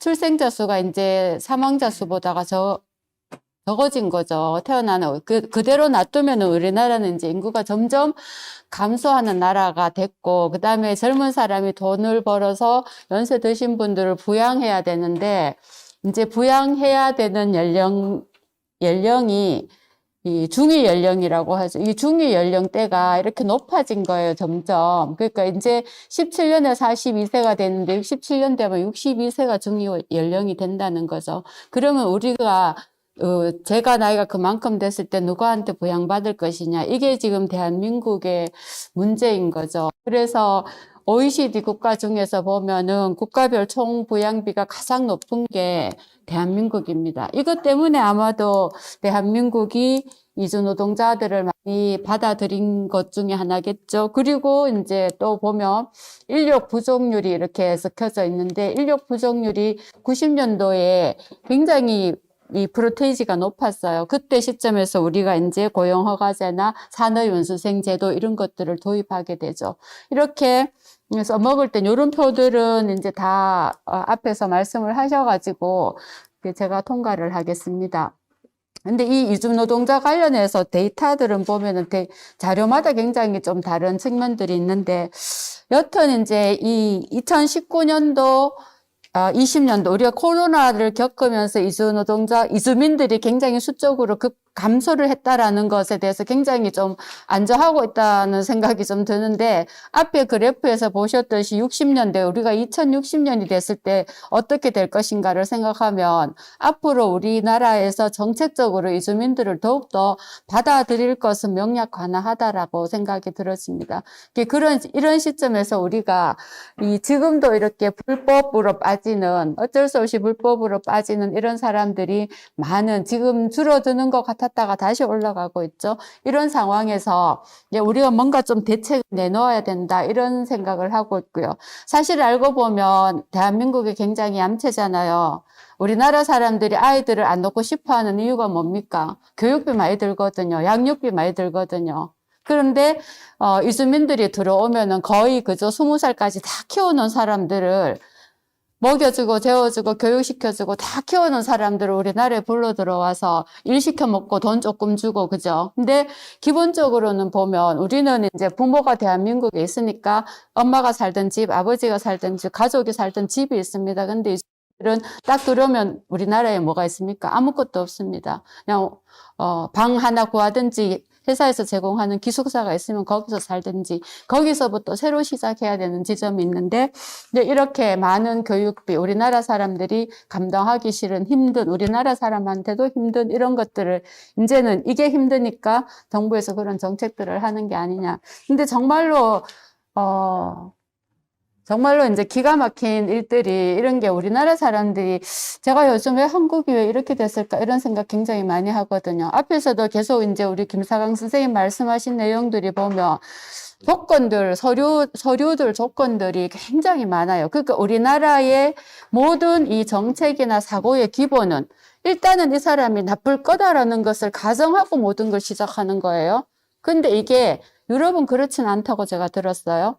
이 선진국이 되려면 신뢰를 기반으로 하고 이 사람이 일단은 좋은 사람일 거다. 이 사람이 일단은 규칙을 지키는 사람일 거다라는 신뢰를 기반하고 뭔가 구비 조건을 만들어 가야 되는데 우리나라는 반대로 뭘 해도 이 사람은 나쁜 것이다. 예를 들어서 제가 은행에 뭘 하나 쓰려고 해도 다 정보 가입 해야 되잖아요. 근데 그 안 하면 아무도 안 해주거든요. 어차피 안 하면 안 해줄 거면서 그걸 꼭 하게 만들어 놓은 그런 제도들인데 이게 이제 왜 이렇게 한국 사람이 사고가 문제가 생겼냐 보면 이 코로나 시대에 우리나라가 지금 제가 만난 미등록 중에서도 코로나 때문에 못 돌아가서 미등록이 됐다고 얘기하는 사람 많이 봤는데 이 못 돌아가 미등록으로 빠진 것이 우리나라 공무원들이 얼마나 여유가 없는지 자기가 휴가를 가가지고 그날 하루 등록을 신청서를 못 받았는데 그 다음날 와서 신청하니까 날짜 지났네 이러고 안 받아준다는 거예요. 그래서 미등록이 됐다는 것이 이 신문기사에 난 거죠. 정말 기가 막히는 상황이고요. 사업장 이동이 자유롭지 않다는데 지금도 이제 3번까지는 가능하잖아요. 제가 어제 목요일에도 이제 미등록에 이주자를 이제 진료를 했는데, 이분이 이제 처음에 너무 무거운 거를 들은 일을 해서 허리가 아파서 도저히 여기를 못 견뎌서 다른 직장을 옮기고 또 거기서 미끄러져 넘어져서 무릎을 다쳐서 또 다른 직장을 옮기고 이렇게 3번 하니까 다른 데도 갈 데가 없어서 결국 미등록으로 빠졌는데 그런데 또 그 직장에서 미등록으로 되어 있는 직장에서 또 일을 하다 미끄러져 넘어진 거예요. 자기는 한쪽을 수술했기 때문에 한쪽을 지켜야 된다는 압박감이 굉장히 있었는데 미끄러져 넘어지면서 또 반대쪽을 다친 거예요. 다쳐서 병원 갔는데 산재 신청을 해야 되잖아요. 했죠. 그런데 산재가 인정이 안 됐어요. 근데 아까 김사강 선생님 이제 건강보험도 산재처럼 그렇게 하면 좋겠다. 미등록이라도 인정받을 수 있어야 되지 않느냐라고 얘기를 하셨는데 이게 산재보험은 이 사업주가 100% 내는 보험이기 때문에 미등록인 경우에도 다 이렇게 도움을 받을 수가 있어요. 근데 문제는 이제 사고가 났다, 뭐 넘어졌다, 다쳤다, 죽었다, 뼈가 부러졌다 이렇게 눈에 딱 보이는 사고는 신청을 하면 돼요. 신청을 하면 당연히 누구라도 인정하는 건 되는데 문제는 이제 그렇지 않은 경우죠. 질병인 경우죠. 질병인 경우는 아파서 내가 이렇게 갔는데 이 사람이 어떤 진단을 받았는데 이 사건하고 관련이 있느냐를 보고 그러면 관련이 없다 그러면 네가 여기에 당신이 이제 무릎을 많이 썼는 작업을 했느냐 이거를 증명을 해야 되는데 우리나라는 모든 게 서류잖아요. 미등록으로 있었는 그 일했는 기간을 서류로 증명을 할 수가 없죠. 그럼 결국 안 한 거나 마찬가지예요. 그런 지점들이 있고, 사실 그래서 이제 미등록인 사람도 산재보험의 적용을 받는 데는 문제는 없지만, 언어 소통 안 되고, 정보 안 되고, 자료 제출 안 되고, 이러면은 실제적으로는 이제 이 산재보험을 질병의 경우에는 인정되는 율이 더 낮다라고 봐야 되겠죠. 제가 오늘 이거를 준비하면서 잠깐 이제 저희들이 아직 그런 데이터는 없거든요. 이주민들이 제가 받아본 적이 없는데 이주민들이 산재를 신청해서 승인율이 한국 사람에 비해서 어떤지를 한번 찾아봐야 되겠다 이런 생각을 잠깐 했었고요. 이거는 뭐 이렇게 아까 그런 얘기들을 다 너무 잘 해주셔서 제가 특별히 할 필요는 없는 것 같고요. 저희들이 그래서 이제 이주민들이 건강에 대해서 굉장히 염려를 많이 하시는데 제가 보니까 이제 두 부류인 것 같아요. 김사원 선생님께서 말씀하신 정말 참고 참다가 일이 크게 돼서야 병원에 오시는 분들이 있어요. 그 의료기관이나 이렇게 연계를 해주다가 보면 그런 분들이 분명히 있고, 그러니까 평소에 정말 건강 관리를 전혀 하지 못하고 있는 부분이 있고, 또 한 가지 측면은 내가 정말 한국 사람은 자기 집에서 있고 뭐 일하러 안 다녀도 부모 밑에 있고 이러니까 괜찮은데 이제 다른 나라 타국에 왔다는 그 불안감이 나의 건강에 대한 염려를 굉장히 좀 강화시키는 부분도 사실은 좀 있는 것 같거든요. 근데 그거를 뭔가 내가 검사를 해서 눈으로 확인해야 되는데 그 확인이 잘 되지 않는다라는 거죠. 그러니까 결국 이제 아까 우리 김영철 소장님께서 건강 실태 조사했는 데서 보면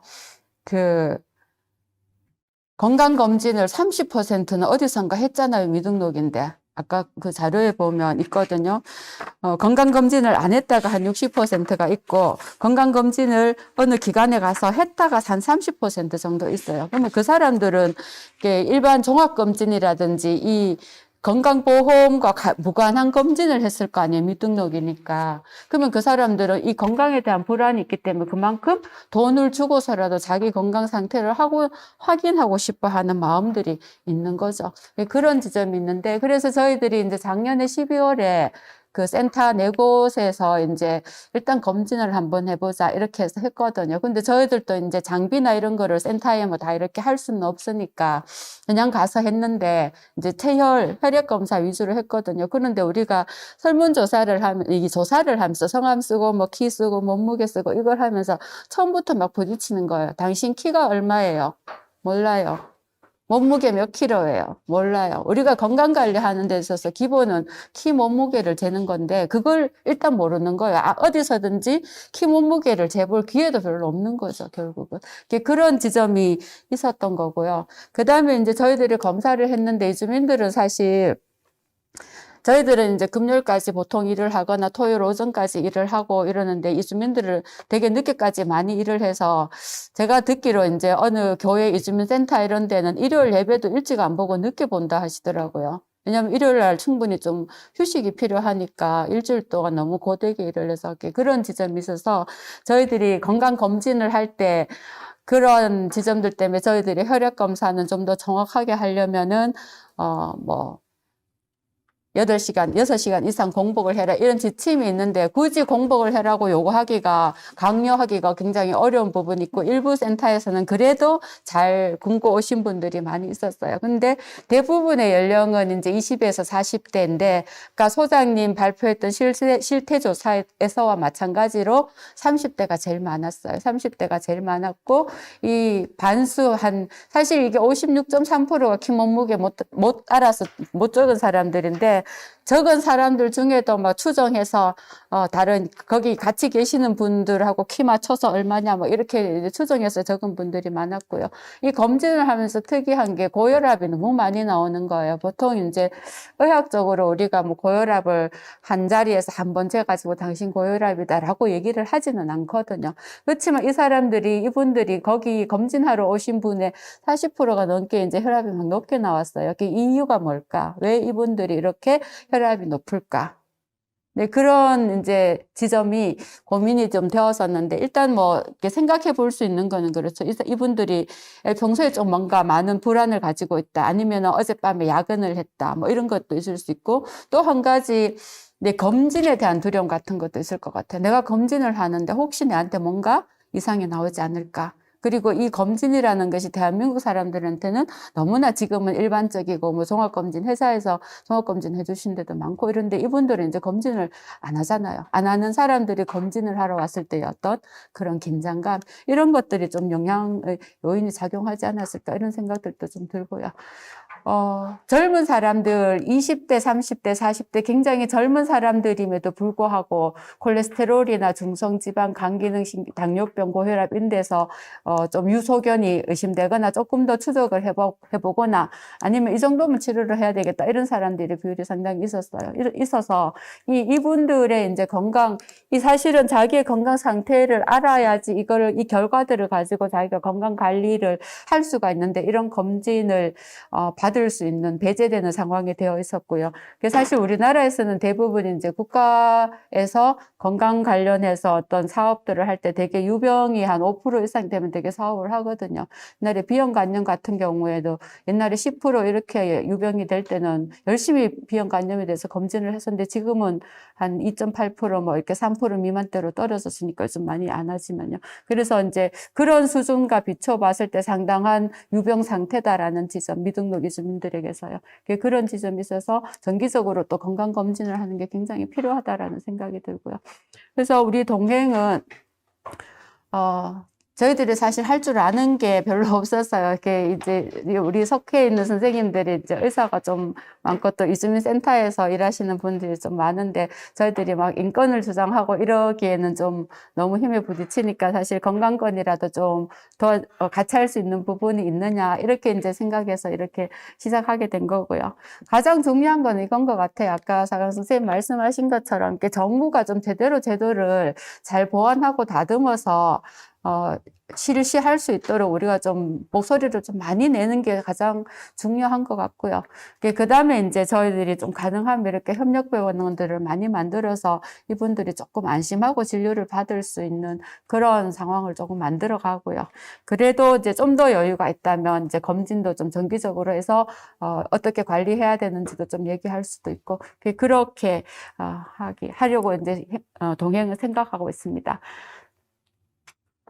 여기까지. 제가 굉장히 좋아하는 말입니다. 아직 박수하지 마세요. 저놈의 근거는 대용물을 허락하지 않는다. 감사합니다. 양승희 대표님까지 모든 발제문, 사례 발표, 토론 기간이 다 마쳤습니다. 지금부터는 전체적으로 지휘자 지원과 함께 또 여기 계시는 분들이 현장에서 지원을 하고 또는 또 교육분들도 또 여기 관심을 갖고 이 자리에 참석하신 분들이시기 때문에 전체적인 소감 발표를 하셔도 될 것 같고 또 질의응답을 전체적으로 가지는 시간을 갖도록 하겠습니다. 이주민 미등록으로 되신 분이 이제 산재 불인정이 돼서 이제 저를 찾아왔는데 이 통역 이제 우즈벡 사람이었거든요. 통역을 하는데 저희들은 이제 보통 임상 진료하고는 이게 되게 문답하는 내용이 굉장히 달라요. 언제부터 언제까지 어느 회사에서 무슨 일을 했는데 그 회사에서 자기가 취급하는 뭐 물건이 있는지 무게가 얼마인지 뭐 자세가 어떤지 뭐 이런 거를 막 얘기를 해야 되는데 통역하고 저하고 이렇게 세 명이 앉아서 얘기를 하는데 한 시간도 1시간 반? 그래도 충분히 내용 파악이 안 돼서 사실은 이 5월 1일 날 다시 그냥 밖에서 만나가지고 얘기하기로 했거든요. 근데 통역이 있어도 이게 정말 통역하는 시간, 얘기하는 시간 이렇게 하니까 시간이 굉장히 더 걸릴 것 같아요. 그래서 의료기관에서도 아마 이렇게 상담을 하거나 진료를 할 때 통역 문제가 있더라도 이런 공공기관에서는 이런 지점도 이렇게 좀 배려해야 되는 생각을 미리 좀 해야 되는 부분도 좀 있을 것 같더라고요. 네. 이제 통역 이야기가 나와서 한마디만 좀 덧붙이도록 하겠습니다. 이주노동자는 아니지만 요즘 저는 동네 내과 의원을 하고 있습니다. 말을 못 하시는 청각장애인들 요즘 수어 통역자들 대동에서 병원에 잡습니다.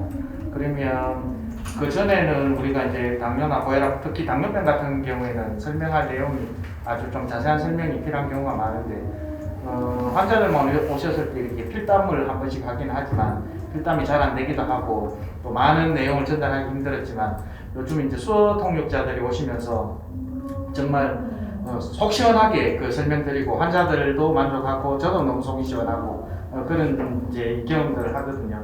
그래서 이주 노동자들한테는 더 크게 적용될 수 있는 것 같고 그래서 이번 설문조사도 그렇고 아주 중요한 문제라고 경험 좀 말씀드리겠습니다. 좀 김창환 교수님한테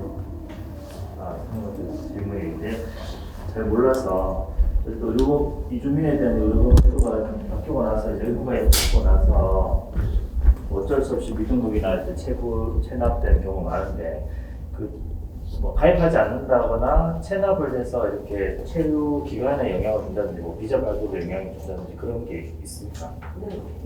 그러니까 가입하지 않을 수가 없고요. 의무가입이기 때문에. 그래서 본인은 나는 가입 안 했어라고 생각할지 모르겠지만 이미 고지서는 나가고 있습니다. 본인이 그걸 받든 말든. 그래서 이제 저희가 조사했을 때도 가입 사실을 모르는 사람들이 있어요. 사실 그러면 다 체납자인 겁니다. 그래서 체납자 정도 이 사람의 자격 상실에 대한 거는 굉장히 출입구가 여기가 소통이 느린데요. 체납 정보는 참 잘 전달을 받고 있는 것 같습니다. 그래서 체납액이 50만 원이 넘으면 출입국에 통보가 되고요. 그래서 출입국으로 이제 그 명단이 가 있는 상태에서 이 사람이 출입국에 체류기간 연장이라든지 체류자격 변경을 하러 오면은 출입국에서 건강보험 체납자다. 기간을 연장해 줄 수 없다라고 합니다. 근데 예전에는 이제 분할납부도 외국인은 된다 안 된다 말이 많다가 이제 분할납부는 다 되는 것으로 했지만 어쨌든 분할납부라도 시작을 하고 돈을 냈다는 걸 가져와야지 이제 출입국에서 체류기간을 연장해 주거든요. 그래서 처음에는 저희가 문제가 체류자격 문제가 제일 클 거라고 생각을 했어요. 근데 체류자격 문제도 크지만 그래서 사람들이 어떤 상황이었냐면 사실 그 코로나 때 대부분의 외국인들이 이주민들이 그 영주권자나 결혼이민자 일부 지자체 제외하고는 재난지원금을 못 받았잖아요. 그래서 이제 이런 민간단체에서 기금을 조성해가지고 이제 좀 열악하신 분들한테 재난지원금을 뭐 단 20-30만 원이라도 이제 선별해서 드린 적이 있는데 사람들이 그 돈을 받아서 제일 먼저 한 게 건강보험료 내는 거였거든요. 그러니까 그 정도로 사람들한테는 이게 생계보다 여기 한국에서 생존을 하려면 건강보험료를 내지 않을 수가 없기 때문에 그러니까 등록 이주민들은 사실은 미등록이 되는 걸 굉장히 무서워하잖아요. 그래서 어쨌든 그런 게 좀 되게 많이 보였습니다. 좀 심각한 문제라고 생각하고 또 역시 코로나 때 이게 이제 건강보험료 체납하면 아까 급여 제한이 있고 이주민들 같은 경우에는 이제 체류자격 문제가 있고 또 하나는 뭐 내외국인 공통인데 압류가 들어오거든요. 근데 코로나 때 이제 그 공단에서 소상공인들이 지금 너무 힘드니까 체납자들에 대해서 예금재산 압류를 예전같이 그렇게 강하게 하지 말자라고 이제 지침이 내려와가지고 원래는 이제 체납액과 체납 기간에 따라서 이제 예금통장 압류부터 시작이 되거든요. 근데 그걸 안 했는데 놀랍게도 비슷한 시기에 이주민들에 대해서는 그 예금 압류를 좀 강화하자라고 해서 20년, 21년에 정말 예금통장 압류로 그 상담해왔던 특히 이제 농업 이주 노동자들 그분들 이제 지역가입자 자기 지역가입자인지도 모르고 이제 체납 사실도 모르고 있다가 갑자기 이제 예금 채권 압류 통지서부터 받게 된 거죠. 그래서 그런 문제들도 있고 좀 그렇습니다. 실제로 의료보험 같은 경우도 체납이 되더라도 고액 체납자가 아니면 의료보험료가 고액인 뭐 부연 사람들 아니면 실제로 압류를 집행하는 경우가 있다고 나요. 실제로 그런 사례도 있고 그것 때문에 정말 뭐 등록 이주민에서 미등록 이주민이 되는 경우도 그래서 우려되는 점이 아닙니다. 네네. 그런데 그 생각보다 이제 제가 아까 뭐 체납자 20% 얘기를 했지만 체납 세대 그 사람들이 완납을 안 하고 있을 뿐이지 분납하는 경우도 많거든요. 그래서 실제로 미납 비율이 10%가 안 됩니다. 처음에 이게 19년에 딱 의무화 시작됐을 때는 미납 비율이 30%가 넘었었어요. 그래서 저희가 이거 망할 거다라고 생각했는데 이 체류 자격을 가지고 쪼우다 보니까 사람들이 분할 납부를 하든 뭘 하든 해서라도 어쨌든 체류 자격을 유지하는 방향으로 가고 있는 게 아닌가라는 생각이 들었습니다. 그 자잘한 문제들, 디테일한 문제들이 되게 많은데 그리고 그 체납을 했을 때 예를 들어서 하루 외국인 같은 경우에는 뭐 바로 1회 체납에 뭐 문제가 생긴다든가 아니면은 적용되는 수가 자체 다른 문제 이런 것들을 다양하게 방면에 문제가 되게 많은 것 같은데 결과적으로 뭔가 필요성 있게 어떤 당장 다치거나 죽었거나 해서 환자 인정을 못 받거나 의료 건강법 질병 같은 경우에도 이주민들이 건강을 좀 더 증진하기 위해서 현장에서 느낄 때 일단 처음 시작할 수 있는 그리고 절실하게 느껴지는 어떤 그런 게 있을 것 같다. 그게 제가 지금 정리가 안 되지만 그런 게 혹시 현장에서 느끼시는 절실하게 먼저 시작할 수 있는 그런 부분이 혹시 있을까? 어떤 측면에서 말씀하시죠? 그러니까 현장이 뭐예요, 현장? 그러니까 그 의료 현장이라든가 아니면 그 노동 현장에서 예를 들어서 아까 김남환 선생님 같은 경우는 처음에 이게 뭐 될지 모르겠지만이라고 하면서 그러니까 의료보험도 그 당연가입처럼 이렇게 환자보험처럼 그런 이야기를 하셔서 저는 그게 어려운 이야기긴 하지만 좀 약간 그 근본적인 해답은 될 수 있겠구나 어렵겠구나 그래서 쉽게 느껴졌거든요. 근데 쉽게 느끼고 아니면 그 피부로 와닿게 느끼기 위해서 뭔가 그 와닿는 이야기가 쉽게 제가 이해할 수 있는 이야기가 뭐가 있을까? 이게 어렵죠. 기자님 당장- 입장에서 취재 포커스를 네. 어떻게 해야지 이게 그런데 일반 시민들이 확 그것도 와닿게 있지만은 느끼겠냐 그러니까 당장 건강권 보장이 안 돼서 체감을 못 하고 있는 그런 이주민들이 당장 좀 더 느끼기에 뭔가 당장 필요한 게 뭐가 있을까요? 그래서 이게 그 공제 같은 것도 이야기가 나온 거겠지만은 그렇게 또 시작을 하니까 또 우려들이 또 당장 그러면은 의료기관이랑 어떻게 그 수가 협의를 할 것인가 그렇게 통 막히는 기분이 계속 들어가지고 그러니까 좀 장비스로 느낄 수 있는 그런 게 뭐가 있을까? 어려운 과정인 것 같아서. 제가 네. 그 달서구에 개원해 있는 가정학과 있는데요. 사실 저도 몰랐던 게 뭐냐면 사실 저희도 뭐 이렇게 예를 들면 보험이 안 되거나 체납했거나 이러신 분들은 100대 100 보험 수가로 이렇게 진료를 보거든요. 그러니까 원래 본인 부담금 30%만 내면 진료받을 수 있는 게 안 되기 때문에 본인 부담 100%를 해서 저희도 그렇게 진료를 보는데 저는 놀랐던 게 이제 이주 노동자는 외국인이기 때문에 그 100대 100에서 몇 배를 받는다는 게 저는 되게 놀랐고 그래서 제가 알기로는 대부분의 의사 선생님들이 만약 이렇게 의료 공제가 마련되어져서 이거를 그 본인 부담 30% 지금 건강보험처럼 그 이주 노동자가 미등록 이주노를 30% 지불하고 뭐 70% 의료 공제해서 낸다거나 이런 식으로 이렇게 한다고 그러면 저는 다 충분히 할 수 있을 거라고 생각을 하거든요. 다만 아까 그 면역보험에서 말씀하셨던 것처럼 통번역 서비스가 제대로 된다면 진료 보는 데 있어서 그런 부분들이 해결이 되는 게 저는 되게 중요한 부분이라고 생각을 하기 때문에 그래서 사실 이런 의료 공제에 대해서 제대로 알리기만 한다면 의료기관에서 충분히 여기에 대해서 그걸 할 수 있다고 생각을 합니다. 왜냐하면 손해볼 일이 없다고 생각하거든요. 한국처럼 그 지금 건강보험되어 있는 분 진료 보는 거나 이주 노동자 진료 보는 거나 이렇게 했을 때 의료기관에서 손해볼 일이 없으니까 저는 이 부분에 있어서는 충분히 여기에 대해서 홍보가 이루어지면 좋겠고 통번역 서비스가 제대로 이루어진다면 훨씬 더 효과가 있지 않을까 이런 생각은 합니다. 근데 저는 죄송합니다. 잘 되길 바라고 하긴 한데 이제 문제는 뭐냐면 그만한 재원을 어디서 마련할 것인가라는 생각이 들거든요. 지금 뭐 이주노동자한테 그 서울에 있는 희망의 친구들도 그래도 1인당 10,000원, 피부양자 자녀가 있는 경우에 15,000원인가 받는 걸로 알고 있어요. 더 올랐는지 모르겠는데 제가 몇 년 전에 물어봤을 때는. 근데 지금 여기서 아까 설문지에 쓰신 거 보니까 10,000원 얘기하셨는데 그거는 지금 하원보험료도 안 되는 거거든요. 지금 10살짜리 건강보험 가입자들도 16,000원, 17,000원 내고 있는데 그것도 안 되는 돈이에요. 그 당사자들이 내는 회비로 절대 운영이 될 수가 없고 막대한 기금이 필요할 건데 사실 그리고 사람들이 이게 건강보험료가 아닌 이상 게다가 이 사람들한테는 흡박할 아무것도 없거든요. 이 보험 회비를 내야 된다는 뭐 예금을 압류하겠습니까? 치료자가 안 그래도 없는 사람들한테 치료자가 없을 거라고 말을 하겠습니까?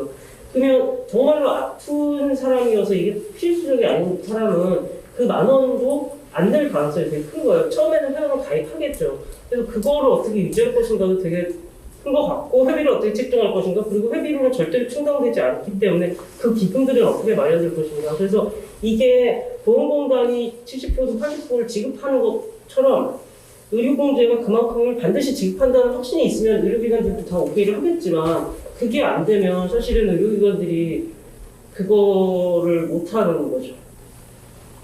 그래서 좀 약간 그런 걱정은 저는 있습니다. 네. 그러니까 제가 잠깐 조금 더 붙이면 공제도 뭐 희망의 친구들 진행하는 걸 참고하기도 하지만 저희들도 이제 공제 상을 좀 바라보긴 하지만 사실 공제는 정말 아무 지원이 없는 상황에서 시작하는 거지 그게 정말 공적 구조의 영역도 못하는 거라고 저는 생각하거든요. 결국에는 이제 뭐 건강보험이라는 것들이 사회보험인 거잖아요. 민간보험처럼 똑같이 일률적으로 보험을 내는 게 아니라 소득 재분배의 그 역할을 하는 사회보험 역할인 건데 그런 역할들을 굉장히 절대 저는 할 수는 없다고 생각을 하고 그런 롤 모델을 만들 수도 없다고 저는 생각하고 그걸 우리가 할 필요도 없다고 생각을 하거든요. 결국 국가가 해야 되는 사회보험 모델들은. 근데 문제는 이제 그런 사회보험 모델이 이제 건강보험 이제 이주민이 체류 적금도 없이 모든 건강보험을 가입하는 게 이제 목적이 돼야 되고 저희도 그렇게 공개를 우선은 시작을 하지만 결국에는 건강보험 가입을 이제 해야 되는데 선생님 말씀하신 것처럼 지금 건강보험이 뭐 직장 가입자는 다르긴 하지만 지역 가입자 같은 경우에는 사회보험 역할을 하나도 하지 못하고 있는 사실상 뭐 경상수지 보면 뭐 흑자 만들고 있는 건 사실은 오히려 체류 자격을 통제하기 위한 것으로 이용되고 있을 정도로 말도 안 되는 의료보험 지역 가입자 상황이니까 그게 지금 제일 문제고요.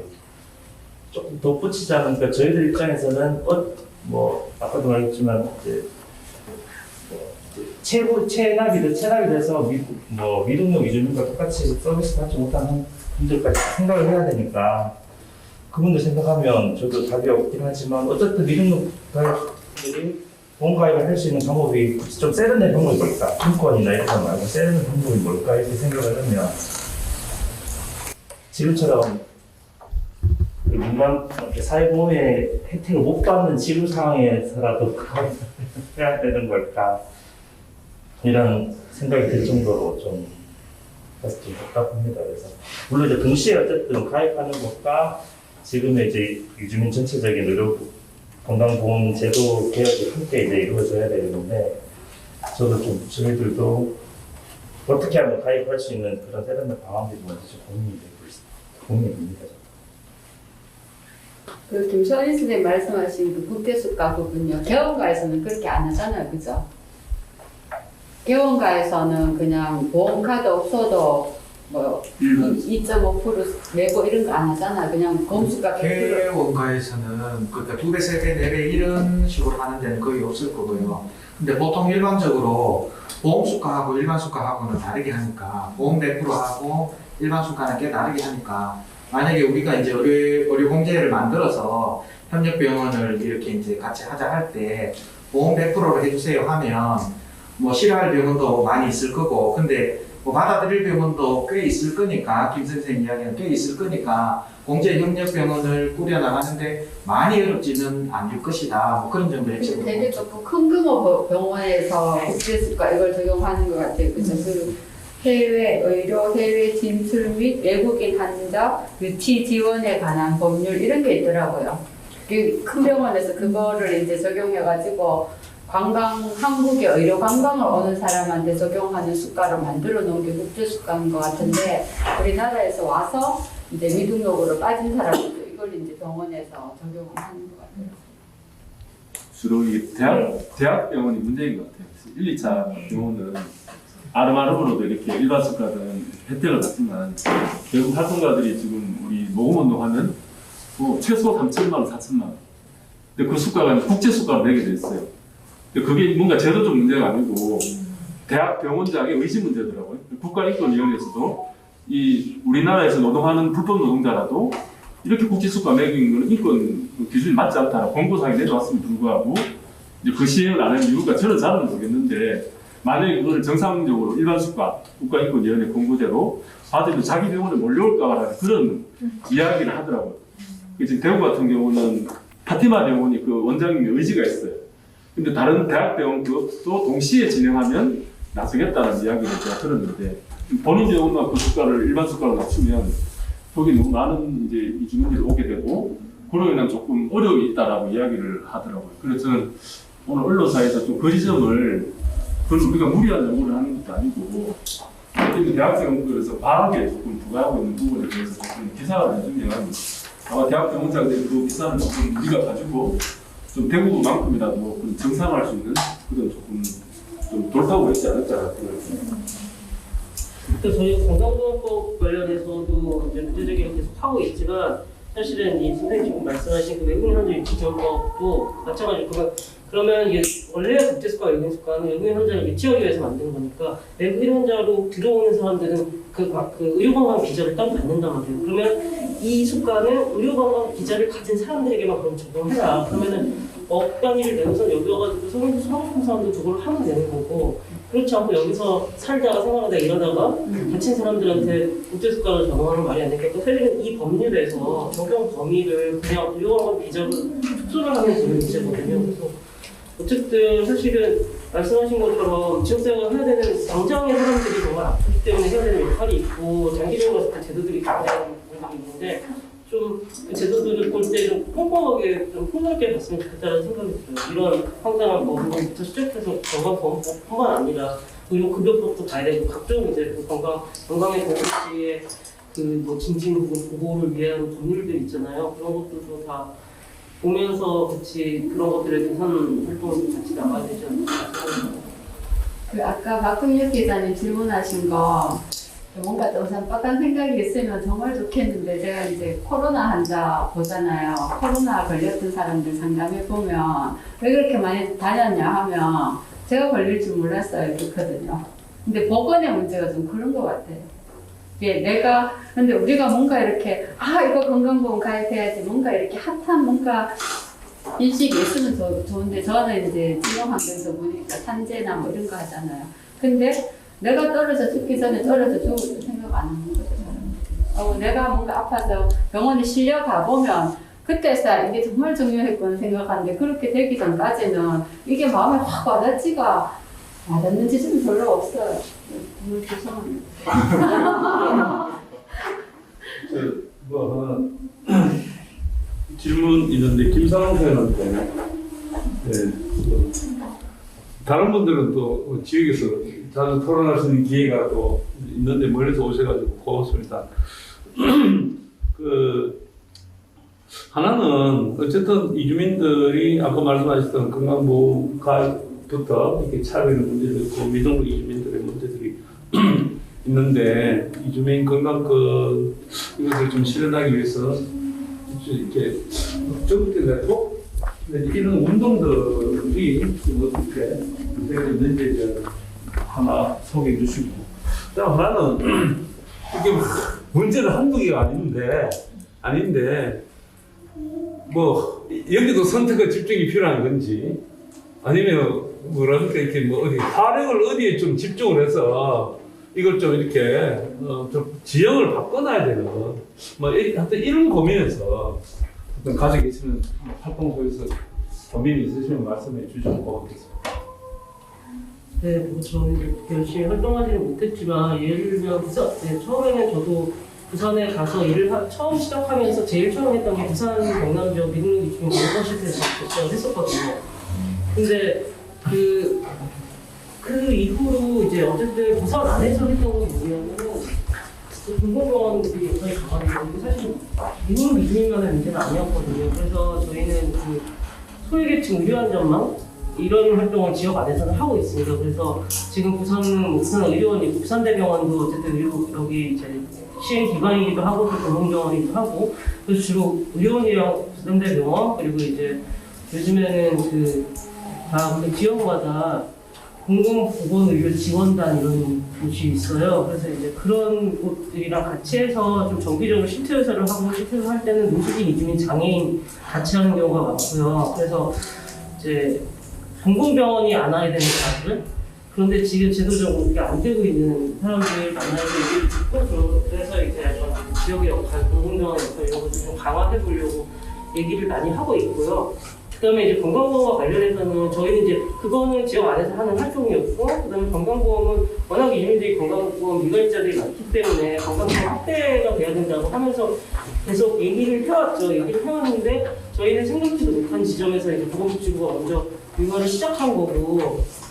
그 이후로 이게 너무나 차별적이었기 때문에 이제 만들어진 게 2019년에 저희가 2018년 6월에 보건복지부가 발표를 했었고 그 다음에 바로 이제 저희가 몇 달 있다가 그 이주민 건강보험 차별 철폐를 위한 공동 대응 모임인가 이름은 좀 그런데 있었는데 하여튼 이런 모임을 만들었어요.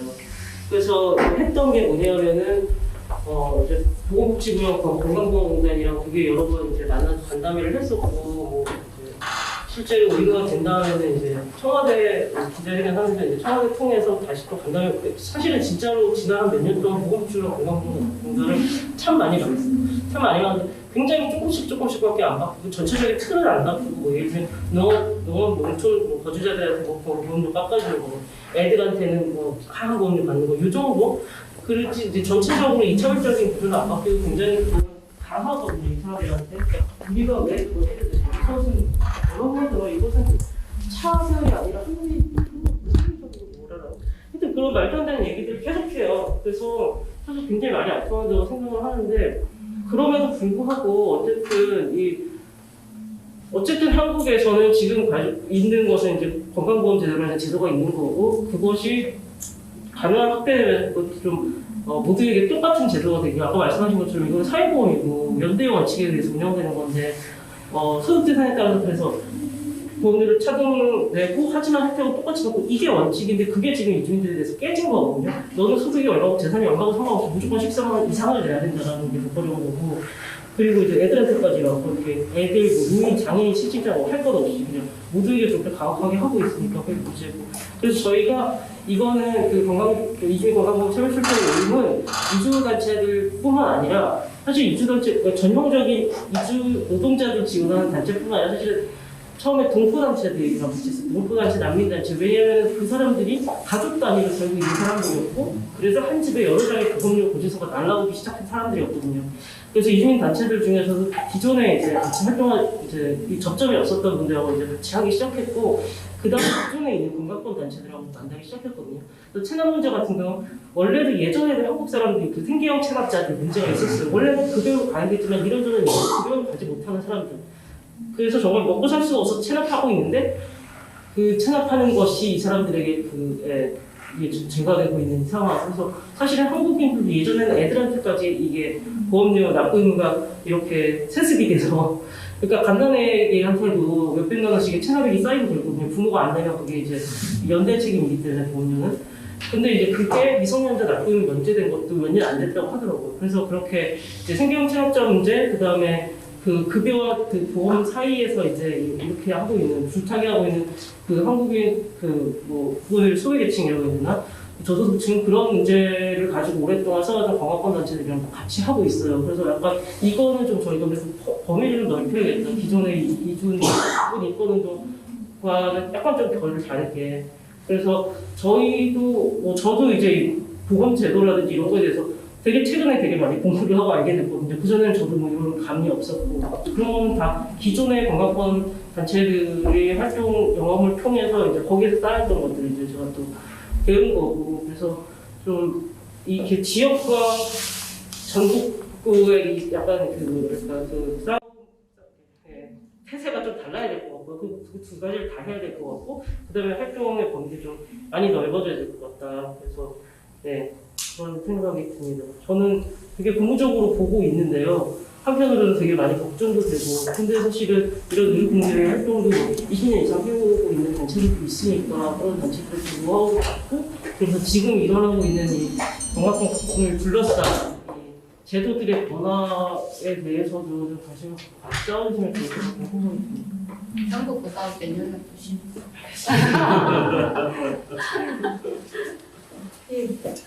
저희 동행이 현재 임의단체로 되어 있습니다. 저희가 여러분들이 들어오시는 입구에 동행이 리프넬과 함께 회원가입서가 있는데 저희가 앞으로 의료공제조합도 설립하고 또 오늘 나왔던 그런 건강권을 위한 제도 개선을 하고 하기 위해서는 저희가 영민민간단체로 나아가면서 회원 100명이 필요합니다. 꼭 오늘 오신 분들 중에서 회원가입을 안 하셨던 분들은 회원가입해 주셔서 저희들이 앞으로 하고자 하는 일에 나도 동참한다는 것을 꼭 좀 손을 같이 얹어 주시기 바랍니다. 늦은 시간 진행해서 저희가 2시간 동안 시장도 계속 쭉 다녔습니다. 위드 코로나가 되어서 그래도 이렇게 많은 분들이 함께 이 자리에 와 주셔서 오늘 발표회가 잘 이루어진 것 같습니다. 오늘 정말 감사하고 조심히 돌아가십시오. 감사합니다.